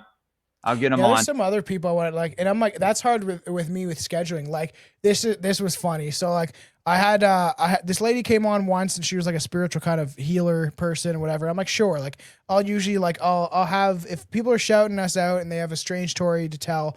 And now I get more and more emails of people wanting to come on the show. When it, like I said, it was just supposed to be me and my friends hanging out, or people in this podcast world. Like me and Juan used to do the Strange Wands for a long time. We parted ways. I love those, man. Y'all had some of the best episodes on Spotify, and banter dude. and stuff like that. And then so like it kind of long changed. days at work, Tom. Yeah, I know. Where you filled the void, dude, and that's like in my memory, man. Like that's like Strange Brew Podcast is embedded in like it's like a good memory for me. I don't know, it's weird. I appreciate that, and it's weird that we have most of our fans, and it's cool how we connected through this stuff. It's like, and that's why we all kind of need to stay connected through this podcast game, and you know, we're all like a little family trying to help each other out at the end of the day, right? Yeah. You know, but then like I had this spiritual, she's a nice older lady, and the same kind of people showed at this other woman. And I haven't released it yet, but she was like supposed to be a channeler that talks with like entities and stuff like that. So I was like, oh, sure. And then I was like, oh, where are you from? As we're doing the episode or whatever, recording it. And she's like, Israel. And I was like, oh shit. And I was like, oh, I was very nice. And we just carried on the episode, but I did mention a lot of the, there's a lot of dark occultist stuff going on. But me and Aaron joked about how her name was weird. So I'd like, it'd be so funny if it was an Indian chick. And we just constantly make fun of Indians on the show. It's just because we're now Aaron's surrounded by them. Now he's at his gym. I was going to say Aaron's doing nothing. Wales, Ireland, Southern Ireland. Dude, my wife wants to go, and I'm like, babe, it's fucked there. He's getting like depressed. It's not so this thing because she went to England. So my brother-in-law, who just made partner at his law firm, love you, man. Congrats. He lives on an island off the coast of Hong Kong. I know that's sketchy, but he went to NYU law school. Like he was the valedictorian, and he's helped me and my wife, you know, his little sister. He's helped us out a lot in our lives. So I'm very thankful for him. He's been on 2 ayahuasca trips in South America, at these places where it's like been celebrities and politicians. He can't tell me who. But yeah, he said he's seen like shadow people there, and we actually prayed for him. And he said that the shaman told him there was an angel with like all these wings standing over him, protecting him from these spiritual entities. And I had prayed. Yeah. I had prayed for, you know, the creator to send a messenger. You know how I'm very esoteric in my spirituality and my prayer, and I'm not your run-of-the-mill religious person, but Shlomo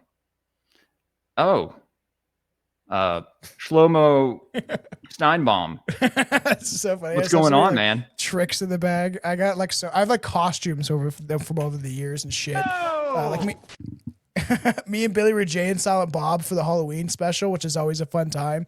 And then Aaron was fucking late, like super late. And then he comes on the stream and he was Dr. Evil. And I was like, we appreciate it. Well worth the wait. I know it is fine. There's a lot of weird things, like even the mushroom stuff. Like when we did an episode about angels recently, it's not out on audio, but it's out on like YouTube and Rumble and stuff. And you know, we're talking about like the seraphim and all that stuff, of the true depictions of the hierarchy of angels, like not the ones like Gabriel, Michael, but like you're talking about the that's like the 1,000 eyes. Hold on, I the have seraphim. What's it called? Pleroma. It's called the Pleroma in Gnosticism. Let me pull up a picture. I have a picture on my desktop. Dude, that like, so it's funny we're talking about these angels and the seraphim, and like obviously there's the other one that has like the eyes within the wheel or whatever. It's so crazy. Yeah, you guys can get the Fuck Communism shirt on our TeePublic site. Yeah, we'll put the link in the description. I put your the Linktree has all that stuff, just other than my Instagram, which I should probably add because I have the biggest. I have the Linktree up, guys. So y'all go buy some merch from Tom and go. I got some new designs too. His Patreon is literally like $3.50. And we get tons of you content can donate there. more, but it's I signed up. Y'all go sign up over there. Yeah, I appreciate that. We don't get a lot of people over on Patreon. We're trying to push it, but there's a lot of video content that people like. We should be charging more for some. You of have stuff, Patreon only content, right? Yeah. So it's the same stuff with him with me, guys. I we have the watch parties that we did with Twin Peaks, the whole 3 seasons plus Firewalk with me. Patreon only. I think we streamed the last couple episodes live, but then made them private afterward. That's what we do. That's what we do with the esoteric book reviews. We stream them live, and immediately afterward they go. We're trying to do more stuff, especially with the new kids busy. But like, there'll be tons of episodes that you will only get the video. The audio's that you only get the video. You'll be watch and see all the images and stuff that we pull up. And then there's a ton of stuff that, like, even with Juan back in the day, like there's a lot of older content too that you can go through of when we started the show. I still got to release more Lost Tapes episodes of stuff we've taken off that should only be on Patreon because it's so ridiculous and absurd. But like if it is interesting because when I've done mushrooms in talking about these seraphim, like, and I didn't research any of this stuff at the time when I had this mushroom trip, and I took like 4.5 grams of mushrooms, the strong shit. I can't remember what strain it was because I used to categorize. No, I have penis envy still in my freezer, and I also have Melmic, which is if anyone wants a nice starting strain, you don't do mushrooms that often. Melmic is great. I actually love that strain, especially for if you just starting to get into mushrooms. But if I could remember it. But there's also Makilla Gorilla is fucking strong, but there was another one. It had some thick old fucking stems on it. Stems where most of the psilocybin is held in. Caps are not as great, but you'll still get a trip off them. And so I'm watching the Woodstock. This is Pleroma right here in Gnosticism. So look up the Seraphim. Look up this. This is the shit that I saw. It's crazy. Look at the the wheels of angels, right? Yeah. Look up the Seraphim while I talk about this because this shit is wild. All right. So, like as I'm doing these mushrooms and I'm watching the Woodstock footage and I'm watching like Freebird just tripping balls. I'm like, holy fuck, man, that guy can shred. And then it's so funny because I said to she was upstairs, my wife's upstairs getting ready or something. And I'm like, do you think that like I lived back then? And she was like, yeah, you probably did all the drugs and then died in the woods on the field in Woodstock or whatever. And the mushrooms consumed you, dude. Yeah, that's I kind of want to be made into a tree so the mycelium can consume me. And I've never tried tidal wave. I'll have to check. I've tried a lot of different strains. Blue Meanie is a great one if you like strong mushrooms. But and then I'm tripping balls and I'm watching. Even this is weird. So I'm watching all this. Like I was watching Rick James. It's just the funniest shit you can watch while you're a mushrooms. This is so funny watching him in that tight little suit. Is the funniest shit. And then I'm watching like James Brown. I'm watching this interview with James Brown, right? And I'm like, that guy's a fucking reptilian. And then my TV shuts off. And then the sound bar is still playing this weird sound. And I was like, what the fuck? And like, I turned the TV back on. It's frozen on his face. That looked like all reptilian. And he's doing this interview where he's supposed to be on coke. Drugs can invoke these. People should go watch it. It is weird. It can invoke these demonic entities. Like that's what drugs do a lot of times. And he just I was like, there's some, I felt it. That he was demonic and my TV froze. Also, I was watching Jay and Silent Bob Reboot one time. And Shannon Elizabeth, when I was watching it on mushrooms, she looked like a reptilian. I saw whatever happened to her, dude. She know what I got mean? Like, old what and happens stanky. to some of these actors and actresses that we never see again? Their adrenochrome ran out because she doesn't look that great anymore.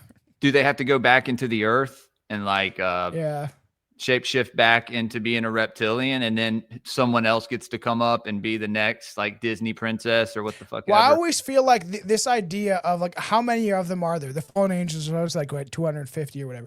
But like some of these reptilian creatures, is it the idea that Rothschild or like Dick Cheney, right? When he dies, it's not like they supposedly do these rituals where they put their soul. It's not like technological. It's almost like spiritual, where they do these rituals. God knows how dark and disturbing they are. And then they project the soul that they inhabit in that body as they're dying and they put that soul into a newborn baby.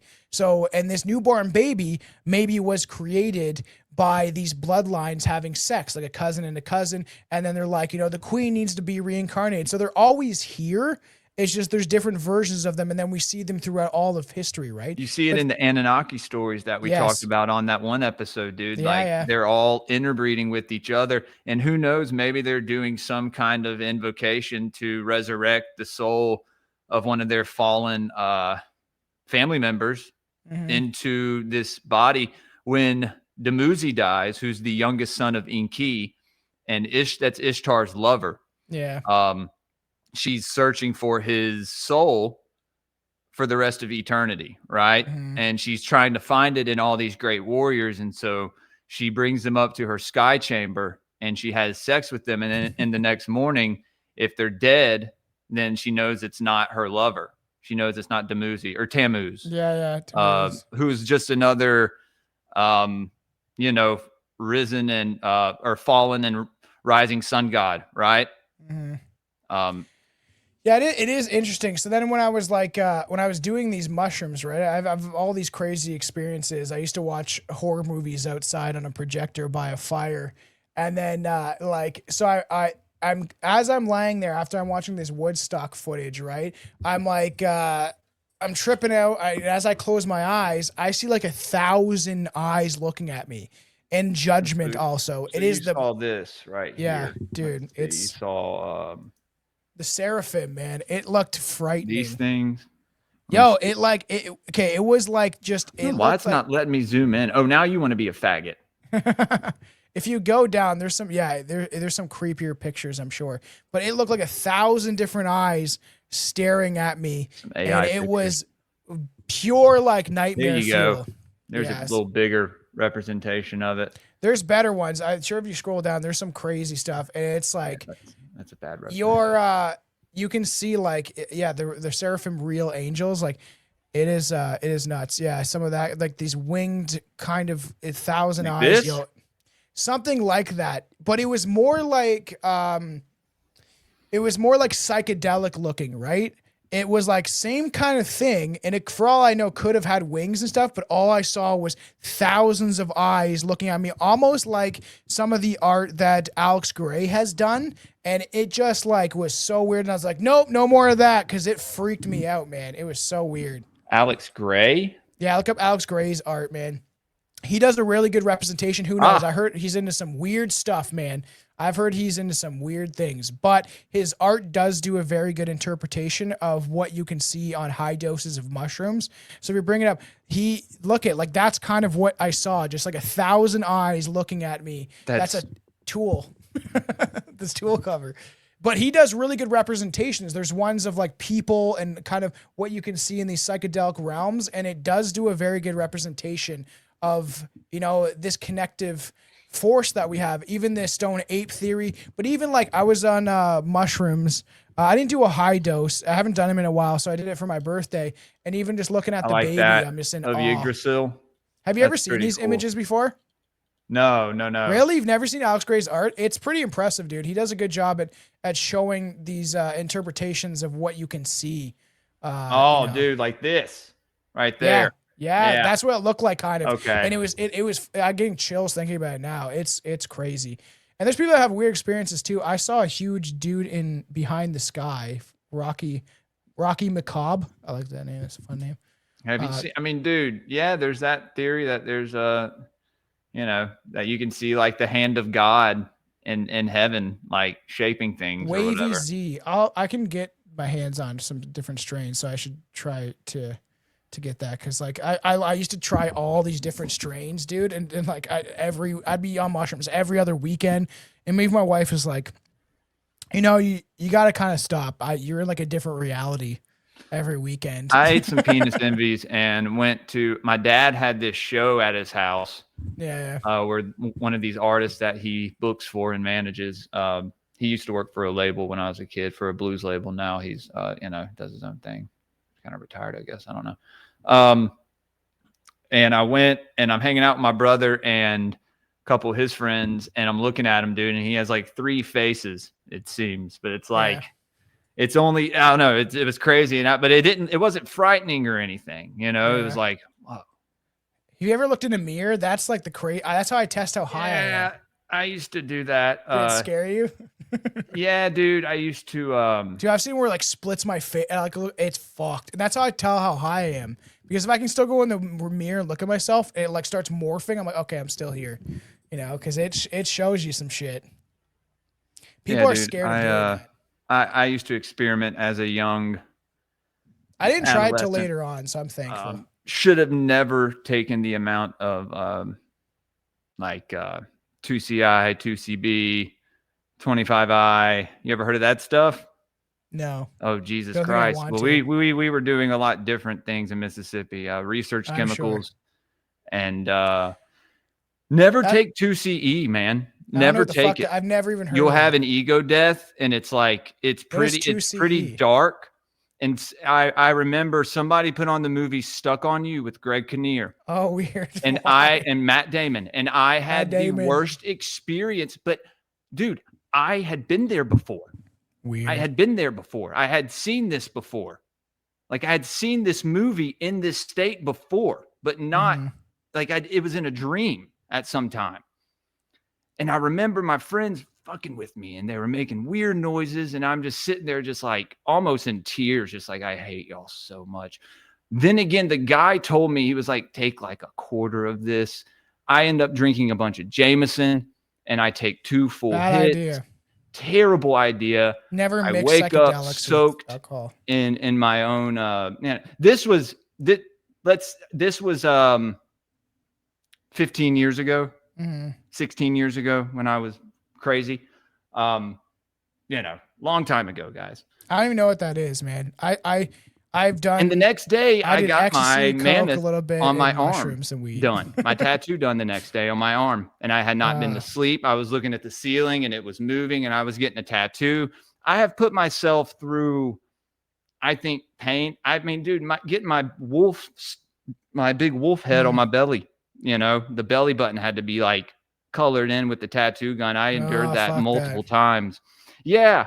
And I haven't gone back to get it finished. I don't know when. Most of my arms are done, but I only have one on my chest. I need to and some people were like, tattoos are gay or whatever. Like there's people that I'm like, I don't give a shit. At least when I die what I liked. That's what I would say. I was like, when they bury me, they're like, oh, he liked this artist and this stuff. And a lot of my shit is like hip hop inspired. I want to get like Strange Brew tattooed. I just think it'd be sick to get like the logo because it looks so intricate, or like get some of the homies and like it just be some of these cool designs, right? But like, your friends can live on you forever. It's just art, right? Well, I mean, yeah, dude, that's what, and that's why you got all these people, they turn 18 and they get sleeves done. They get their whole body done by the time they're 21. And it's like, dude, this is supposed to tell a story. And then this is the difference you go all black like MGK. This is the difference between being a trendy faggot and coming from tattoo culture. Yeah. Tattoo culture, it tells a story over time. Yeah. That's why I'm waiting. I think this next year, I think I'm going to get 3 or 4 done. Me and my wife, we usually wait a few years. We drop a few hundred each. We get a few done and we wait a few more years. That's what I do. Yeah. I can't afford that shit. It cost me so much to get like my whole like arm filled in for when I had the album cover from Cage, where it's like the dog licking up the blood cross. And it's like, I had to get it like full filled in because even my wife's like, you just have a giant upside down blood cross on your arm. We should fucking like at least get the background filled in. And I've talked with Cage and I like his music, but don't meet your heroes, everybody. Don't meet your hero. I've had arguments with Necro. I've had arguments with Cage, if you know who that is. He's a pretty good rapper. Like a lot of his stuff is kind of esoteric. Now he goes by the name Sam Hill and doing these kind of satanic rap, which man. It's weird, but he's into the occult. I think he would be interested. I don't know what the fuck that is, but he said he woke up with cum on his arm. Oh, Chip Wellington is a very interesting guy. He says, I'm Chiron. You're Chiron. A centaur, or you're the teacher. I woke up with cum on my arm, so that's fun. Chip may be the teacher. Hopefully it was your own cum, Chip. Yeah, yeah.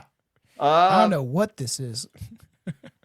But yeah, dude. So I have a few designs that I'm thinking of getting: the Ouroboros, the serpent, eating its tail tattooed. I thought right about there. that too. That'd be kind of interesting to do. I've thought about something like that. Well, it represents the supreme creator. That's what a lot of people don't understand. It actually represents the creator, the eternal, right? Life eternal. The serpent representing the energy waves. Like I said, from the sun, all this stuff. In the ancient world, also the lion eating the sun, the alchemical lion eating the sun. I want to get a green man on me, just a bunch of I want cool some art. fun. I want some fun tattoo. I want some alien shit. I have an idea of me getting abducted by aliens. That's why I got like this. It's hard to see, but like the caduceus of the serpent entwined, because it's due with the reptilian DNA in us, which is Well, yeah. real. I mean, it also has to do with healing, right? Yeah. So if Medicine. you get that tattooed on you, does that instill some, form of good health, right? Like we have to ask ourselves these things. These symbols mean something. These are my But bitches. not only do they mean something here, Tom, they mean something in another realm as well. That's what I worry about. We're talking to some people I have on the show or research some of the things I have. I'm like, am I even hip hop? Like when I was talking to Ryan Gable and he's like, you're doing a spell when you're creating this music and stuff like that. And I'm like, I was like, what kind of spell am I creating by, I don't know, being pro-white or calling out the government or, I'm sure everyone on this show would probably really like my song, called Conspiracy Theory Part 2. It's quite conspiracy based. I try to really push some of that stuff, but yeah. Yeah. The rod of Asclepius. That's what I was talking, about getting tattooed on me. I don't want to see that thing on mushrooms, whatever the fuck that thing is in that picture. Tomcat got some hotties behind him. My hose. These are my hose, man. The reptilian demon hose. This is Cassandra. This is Betty White. She is made now into a... Just kidding. It's so dumb. Yes, apple eater, basically. That's funny you say that. My mom was wanting to get that tattoo with me. I was like, yeah, maybe you and my wife can get it. I don't know. I like to get something dedicated to my daughter and stuff like that. So it's just like a story, right? But it has become over exaggerated to some. There's some chicks that can really rock it, and then there's some that like guys too. They look kind of douchey, right? So it just depends. But yeah, we can. I probably at least got like a 15, 20 more minutes in me. So if you want to, dude, what do you want to get into? Hang out for a minute. Well, what's some stuff that y'all been getting into recently? We got some stuff. There's some stuff going on. I like you said, you and Aaron, you have that one show that you do, the horror cast. Horror cast. Is that the show where you get into true crime, or do you do we that just on mostly Strange Brew cover as well? Strange Brew is definitely more of the true crime. Me and Aaron just talk about horror movies, but we also analyze them, and I try to bring some of the show, but we're trying to, he's had some big guests on the show. We're trying not to like blow it up by, being too far on the one end, because horror fans are all types of people, right? So, but it's fun to doing, but Aaron's always been interested in the conspiracy stuff. So me and him always have good conversations because we're able to pick each other's minds, and we also have a very dark sense of humor. And then he invokes this thing about making fun of Indians all the time. I hate it because we're always like, we're doing a show about like amusement parks, like the horrible things that happen at amusement parks. Like someone gets their head ripped off. And then he's bringing up Indian amusement parks. Someone in the chat was like, look up Indian amusement parks. And then we're looking at do they malfunction like daily? Dude, it's fun. There's one that is like no electricity, so it's just a bunch of Jeets like trying to use their body weight to like do the Ferris wheel. They're fucking crazy. At that point, you just don't have an amusement park. He's like, these are the people that are gonna be running your fucking fair soon, right? But Dude.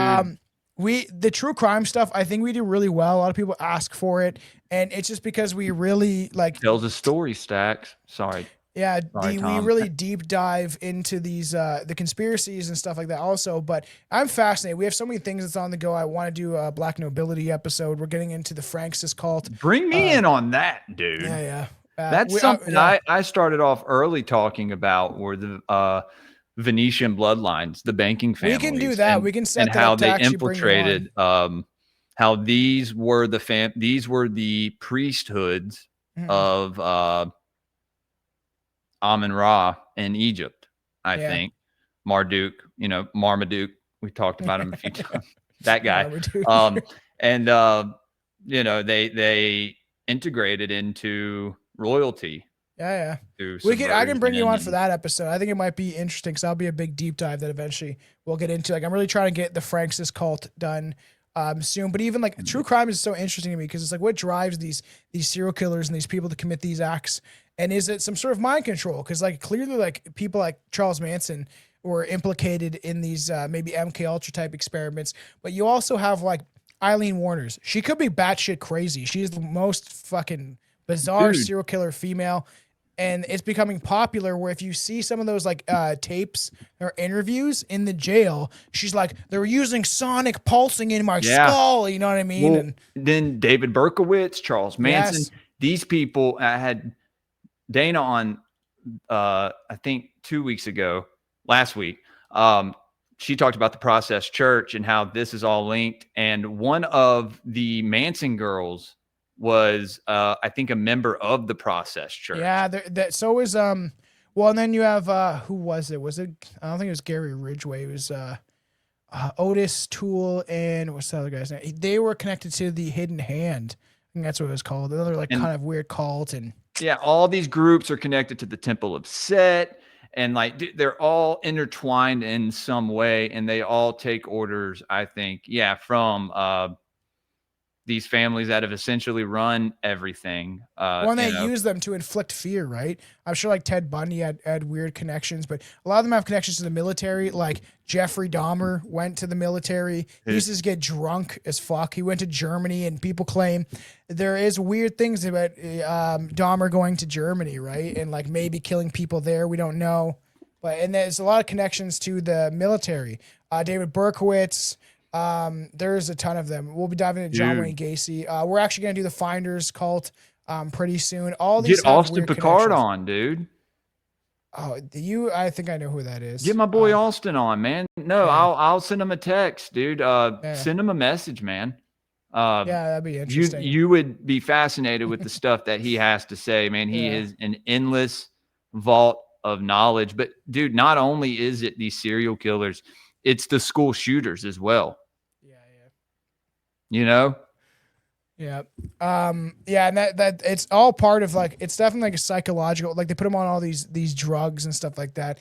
And it's just like, and God knows what's in these shots that they're giving. Okay. I'll have to check out Austin. That'd be interesting. I love picking people's brains. Like I said, like there's some people at the show that want me to like interview people. That's not how I do my thing, man. I'd rather have conversations, go back and forth. And like, oh, I was thinking about this. Rather than like someone got mad because I talked to the Dominion Society, which we're a nationalistic thing, and we're going back and forth. And I don't like the interview process. I don't like being like, so how do you feel today? What do you think about this subject? Right? It's just like, let's get into it.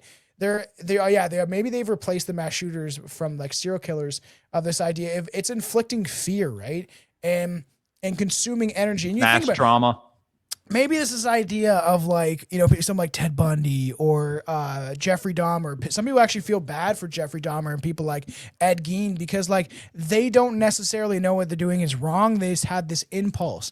Now, what is controlling them? Is it some sort of demonic force that is controlling this impulse to kill? And then you think about like these bitches behind me, these reptilian bitches. You have some sort of consuming energy force, like whether it be like shadow people or some sort of demonic source of energy, and it could be something that doesn't even look human, something that looks like a amorphous blob of blackness, and it's just like this consuming energy. And these things are they maybe, like I've said before for a long time, is like they don't feed off of how we eat cattle and plants to stay alive. These things feed on energy. So maybe they possess someone like a Ted Bundy, a Jeffrey Dahmer. There's people that claim that they've seen people's eyes shift and change, while they're under these states of in killing, and people have claimed they've seen this.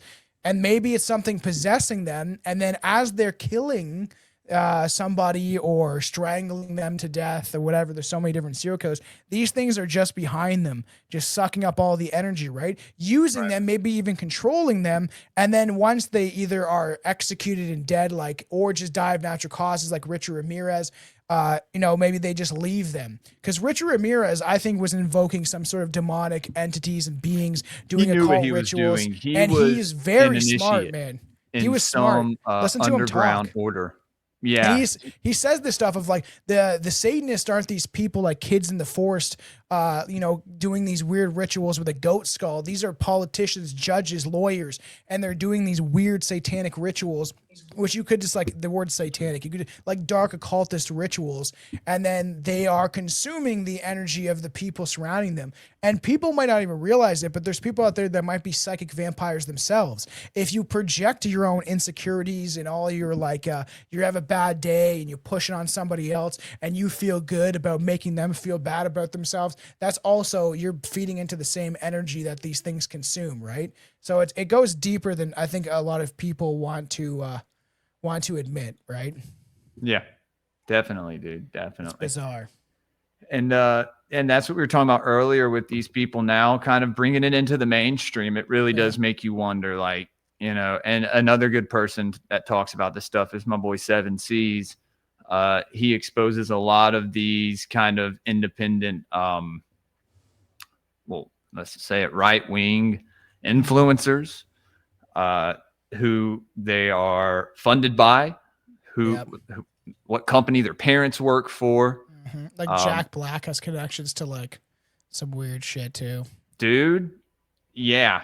And you look into look into that guy, man. The stuff he's done.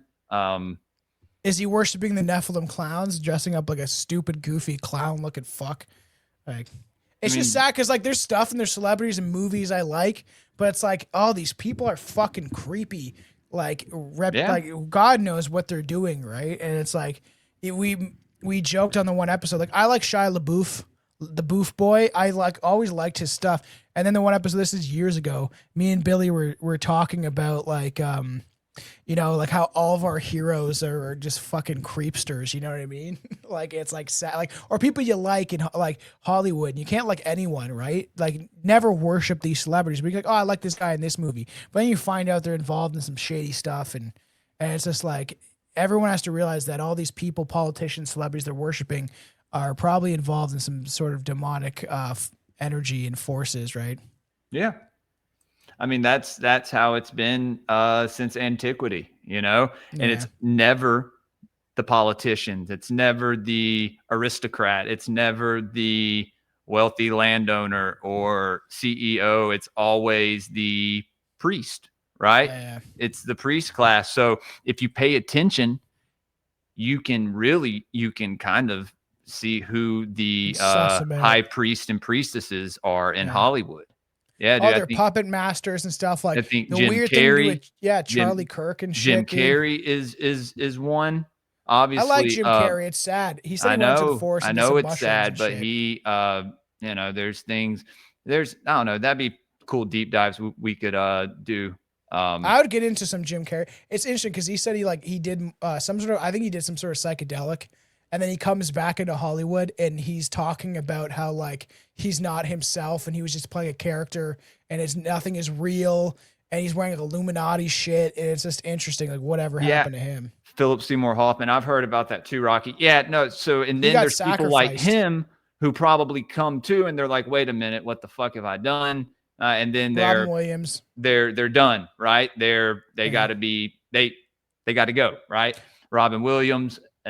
And it's sad, dude, but it's like Chester Bennington connected to Podesta and these stuff. People, I think these people make these deals when they're at a very like low place in their life, right? Yeah, and they don't know about the occult. They haven't done research into it,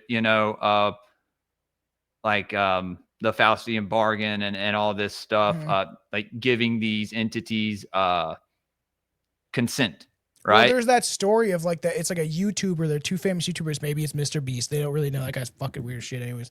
And that dude's there's something going on with it. And then people like claim to be an insider or something like that. Like it's not my story, but they said that like, and then they were going to this party, almost like a P. Diddy party, something along those lines.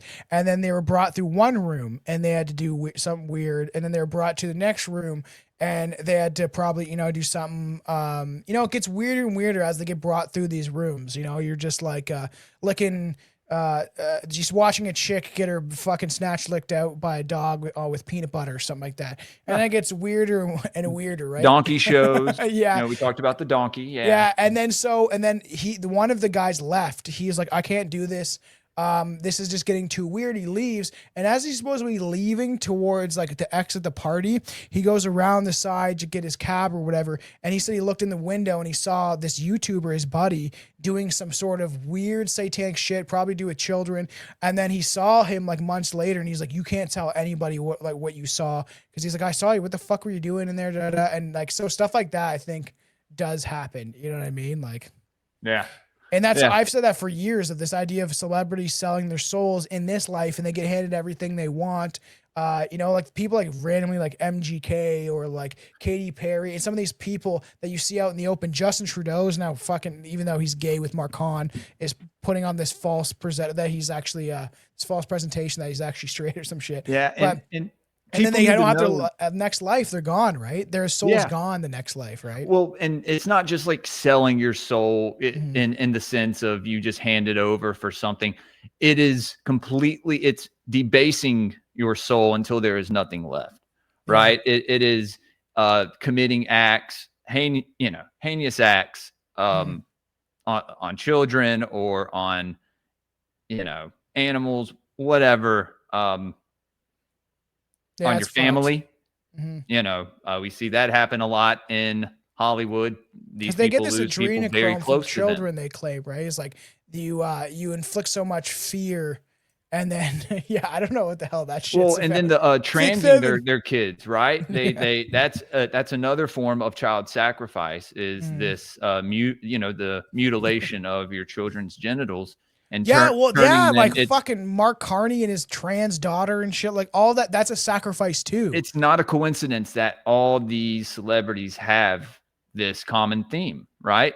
Either that or they're adopting these other kids, and who knows, doing who knows what to them. Is talking about Zappa? Frank Zappa is fucking weird. Also, there's some weird stuff to do with that guy. Was an occultist as well, dude. Like a lot of these people are magicians. They're initiates. They're in these secret societies and in these ancient mystery schools, and the knowledge has been subverted, dude.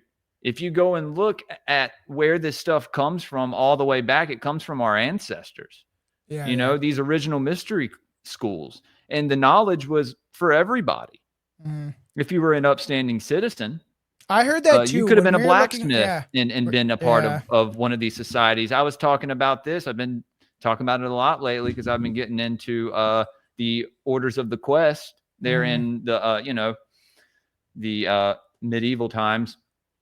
These knights, they weren't only like warriors of this, they of this like guild, I guess you can say, but they were also initiates of a certain mystery school. And they couldn't become a knight until they passed through all these initiations. Dude, which go back to the Drots or the Druids, which just means oak, because they would receive their messages from under an oak tree. And it's very fascinating, dude. But this is like, this has been lost to society, right? Yeah. All this stuff. I think it has been taken and manipulated, subverted, and used against us. Mm-hmm. Yeah, and I think that too. And I think we were looking at the Illuminati on the one episode. It was almost like it started off as kind of something that was actually fairly good of receiving people's knowledge. There's all these different conflicting ideologies, right? And we don't know. And it is true. Like someone in the comments, we helped the internet. We got chaos magic. And that's probably our government true. Adopted the Thelema. Thelema is just a religion made up. Crowley made it by all the bastardized teachings of the mystery schools. He put them in his own rituals to Typhon and his own lower. My wife just got me an eggnog Starbucks coffee. Shout out Shells. That's so funny.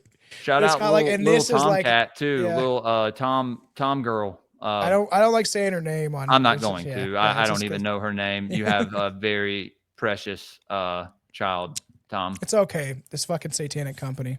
But their coffees. Isn't who's on the front of that? Isn't it like Lilith or some? Yeah, something along those lines. It's supposed to be like Satan or some shit. It's like Hecate or somebody.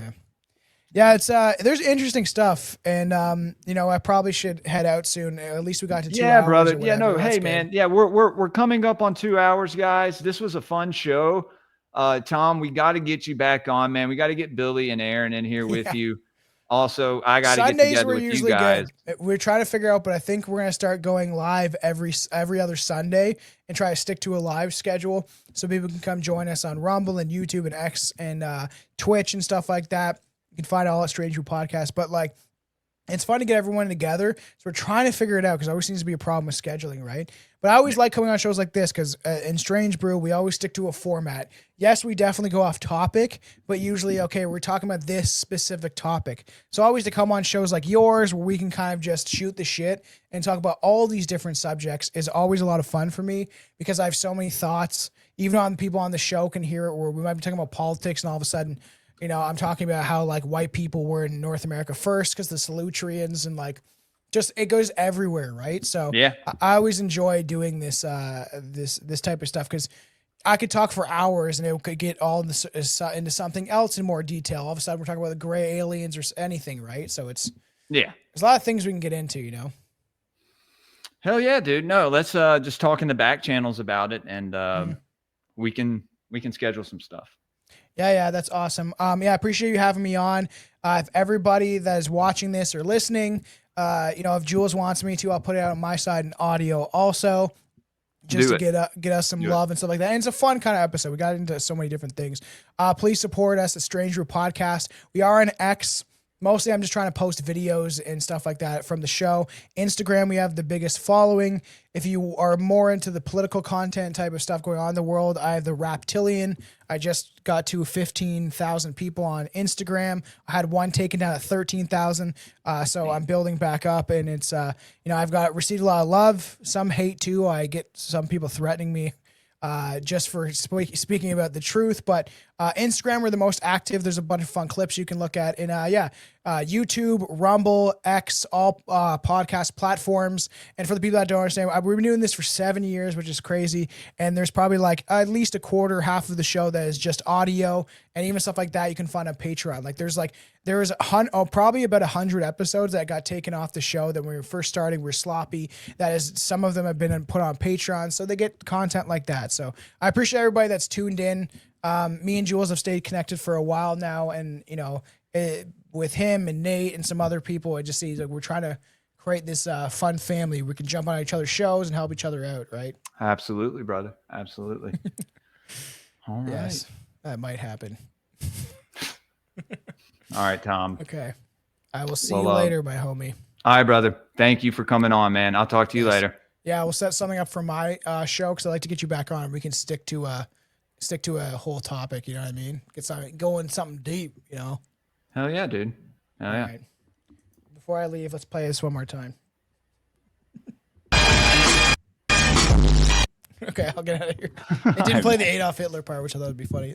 All right, everybody, goodbye. Support the shit. I appreciate it. Y'all go follow Peace. Tomcat. Subscribe to his channel, his Patreon. That was a blast. Guys, we're doing Esoteric Book Review tomorrow morning. Me, Subliminal. I don't know if Rat will be there. I think Nick will be there. Yeah, we like it deep. Yeah, this was a fucking banger, dude. Been putting out bangers this last couple weeks. Thank you, everyone on Tomcat's channel for coming and checking us out. Go follow me over on Twitter at GrayPillPod, Instagram GrayPill_podcast, YouTube, Rumble, Spotify, Apple Podcasts, all that good stuff. If you want to support the show, thank you, Mac. Egregore Observation, or I'll start calling you JJ Egregore since that's your name on Rumble. And Stacks for the donations. I appreciate it, guys. Always. If y'all want to support the show elsewhere, you can go to patreon.com/GrayPillPodcast.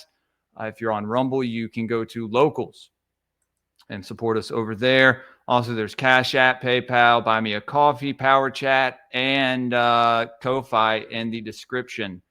Need to augment my druidical research. Yes, clockwise. Man, if you have anything you find, throw it my way, dude. I'm trying to uncover the mysteries of the druids. It's hard. You got to go through different sources and links. and you got to take some stuff with a grain of salt, but maybe we can make some connections. Starting my deep dive on that very soon. Well, it's already beginning, obviously, talking about the Orders of the Quest. And I want to read The Veil of Isis with y'all, the Mysteries of the Druids. It talks about the origins of Albion, or Britain, Britannia, and Gaul. It's very interesting. It may not all be 100%, but very interesting book. So maybe we'll read that as well. Oh, fuck yeah, dude. Thank you, bro. Thank you. I will message me, and I'll send me your address. Dox yourself to me. Not here, but send me a DM, and I'll send you a sticker pack. Sent 5 out this week. JJ, you, and Tara, and a few other people. I think Panda and a couple other people. Yeah, are going to get their sticker pack. So hopefully you guys enjoy that. Something you get for joining the Patreon, and I get nothing. I get no money out of it. I only get satisfaction. You guys wearing me on your belongings, and yeah. So great way to support the show, though. Tomorrow, the Veritas Road. My guys from the Veritas Road will be coming on. 7:00 Central. So esoteric book review tomorrow morning.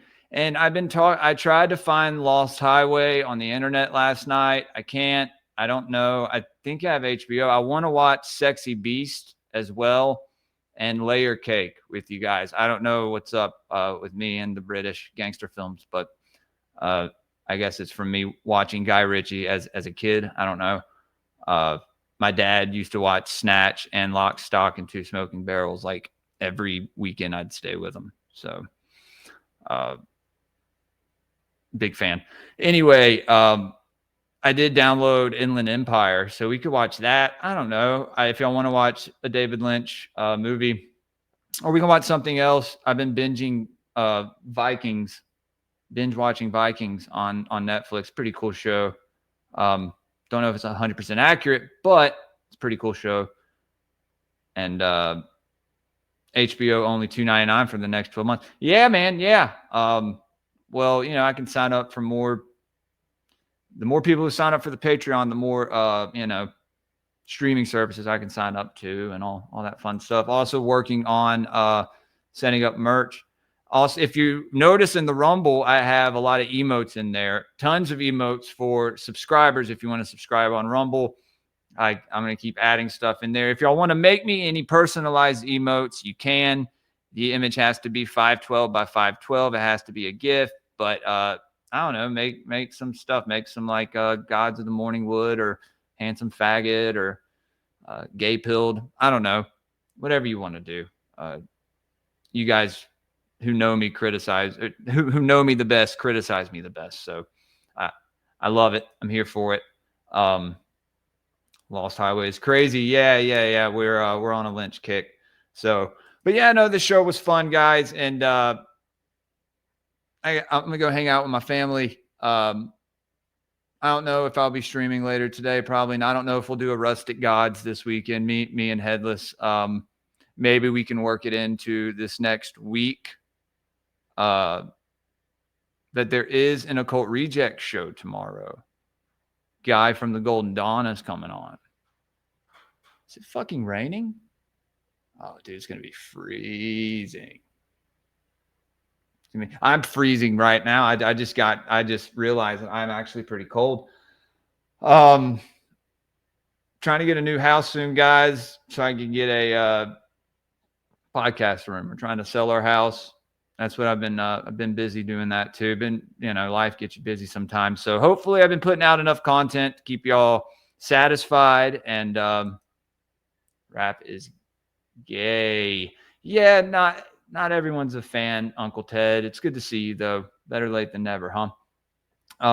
Thanks, Stacks. And yeah, you were talking about your tattoos you got in prison, dude. Yeah, it's your story, brother.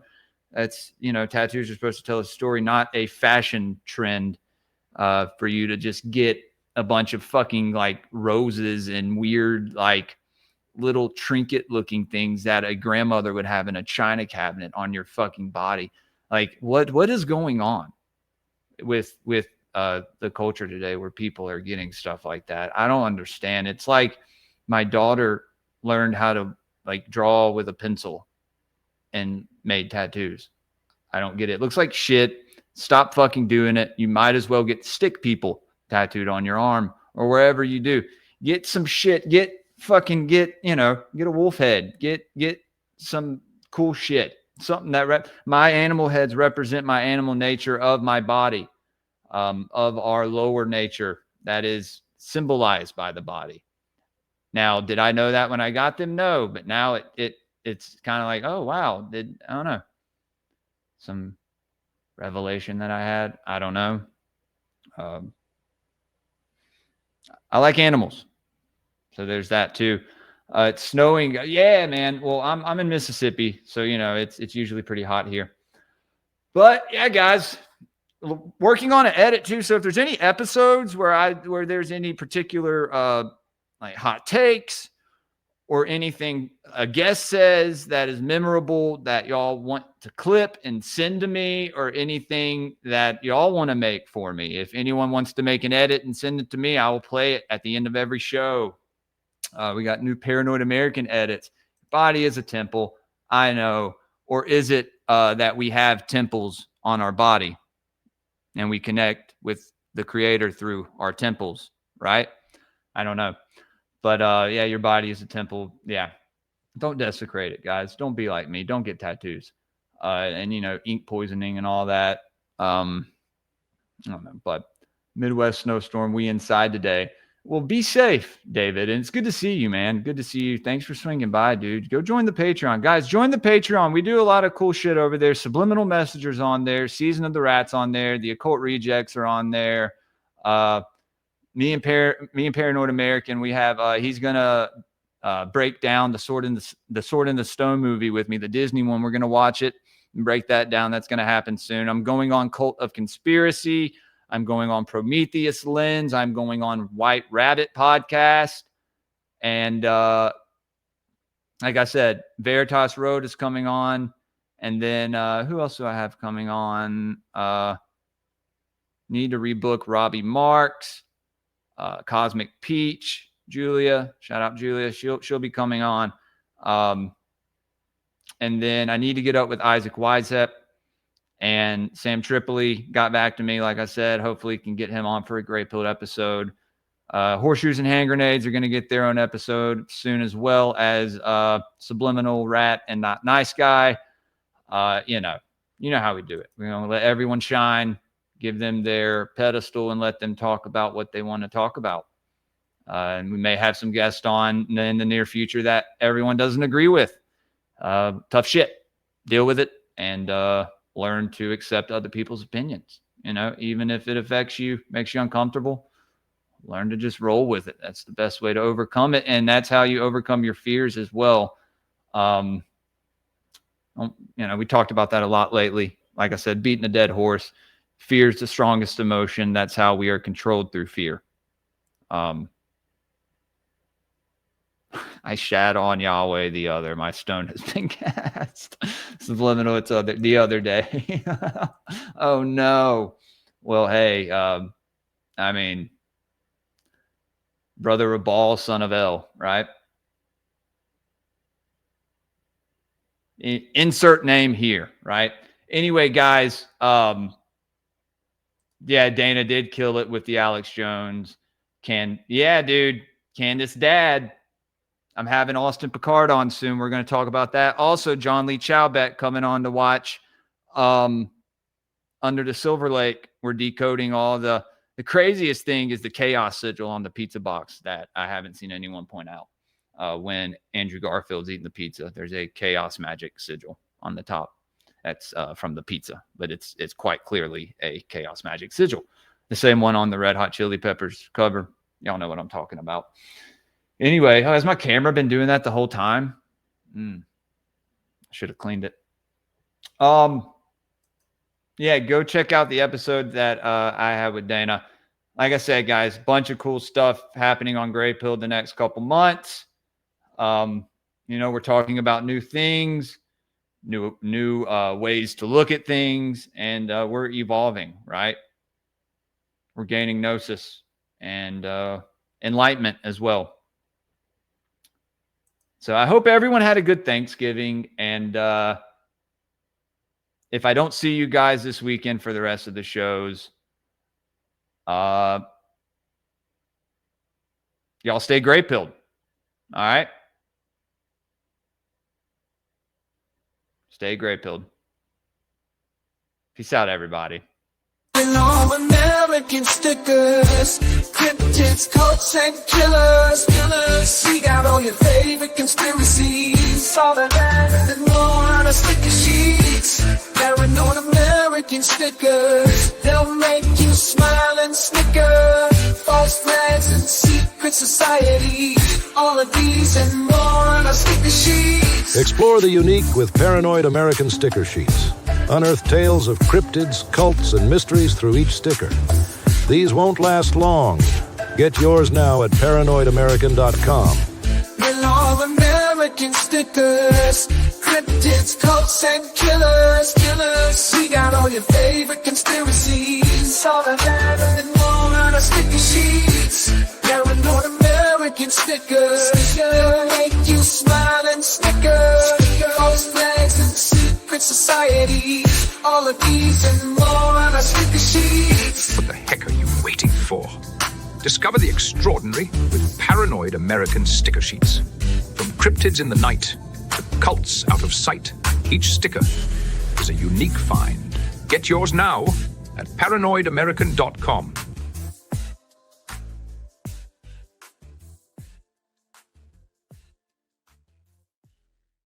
A lot of factors there, right? See, old wives' tales were like, you get demon possessed by that cat, and really it's a damn brainworm. Well, that's probably also why they told and that's you not to science eat fiction. pork. That's a real brainworm programming you, like you were saying earlier. I looked at it through. I didn't know that.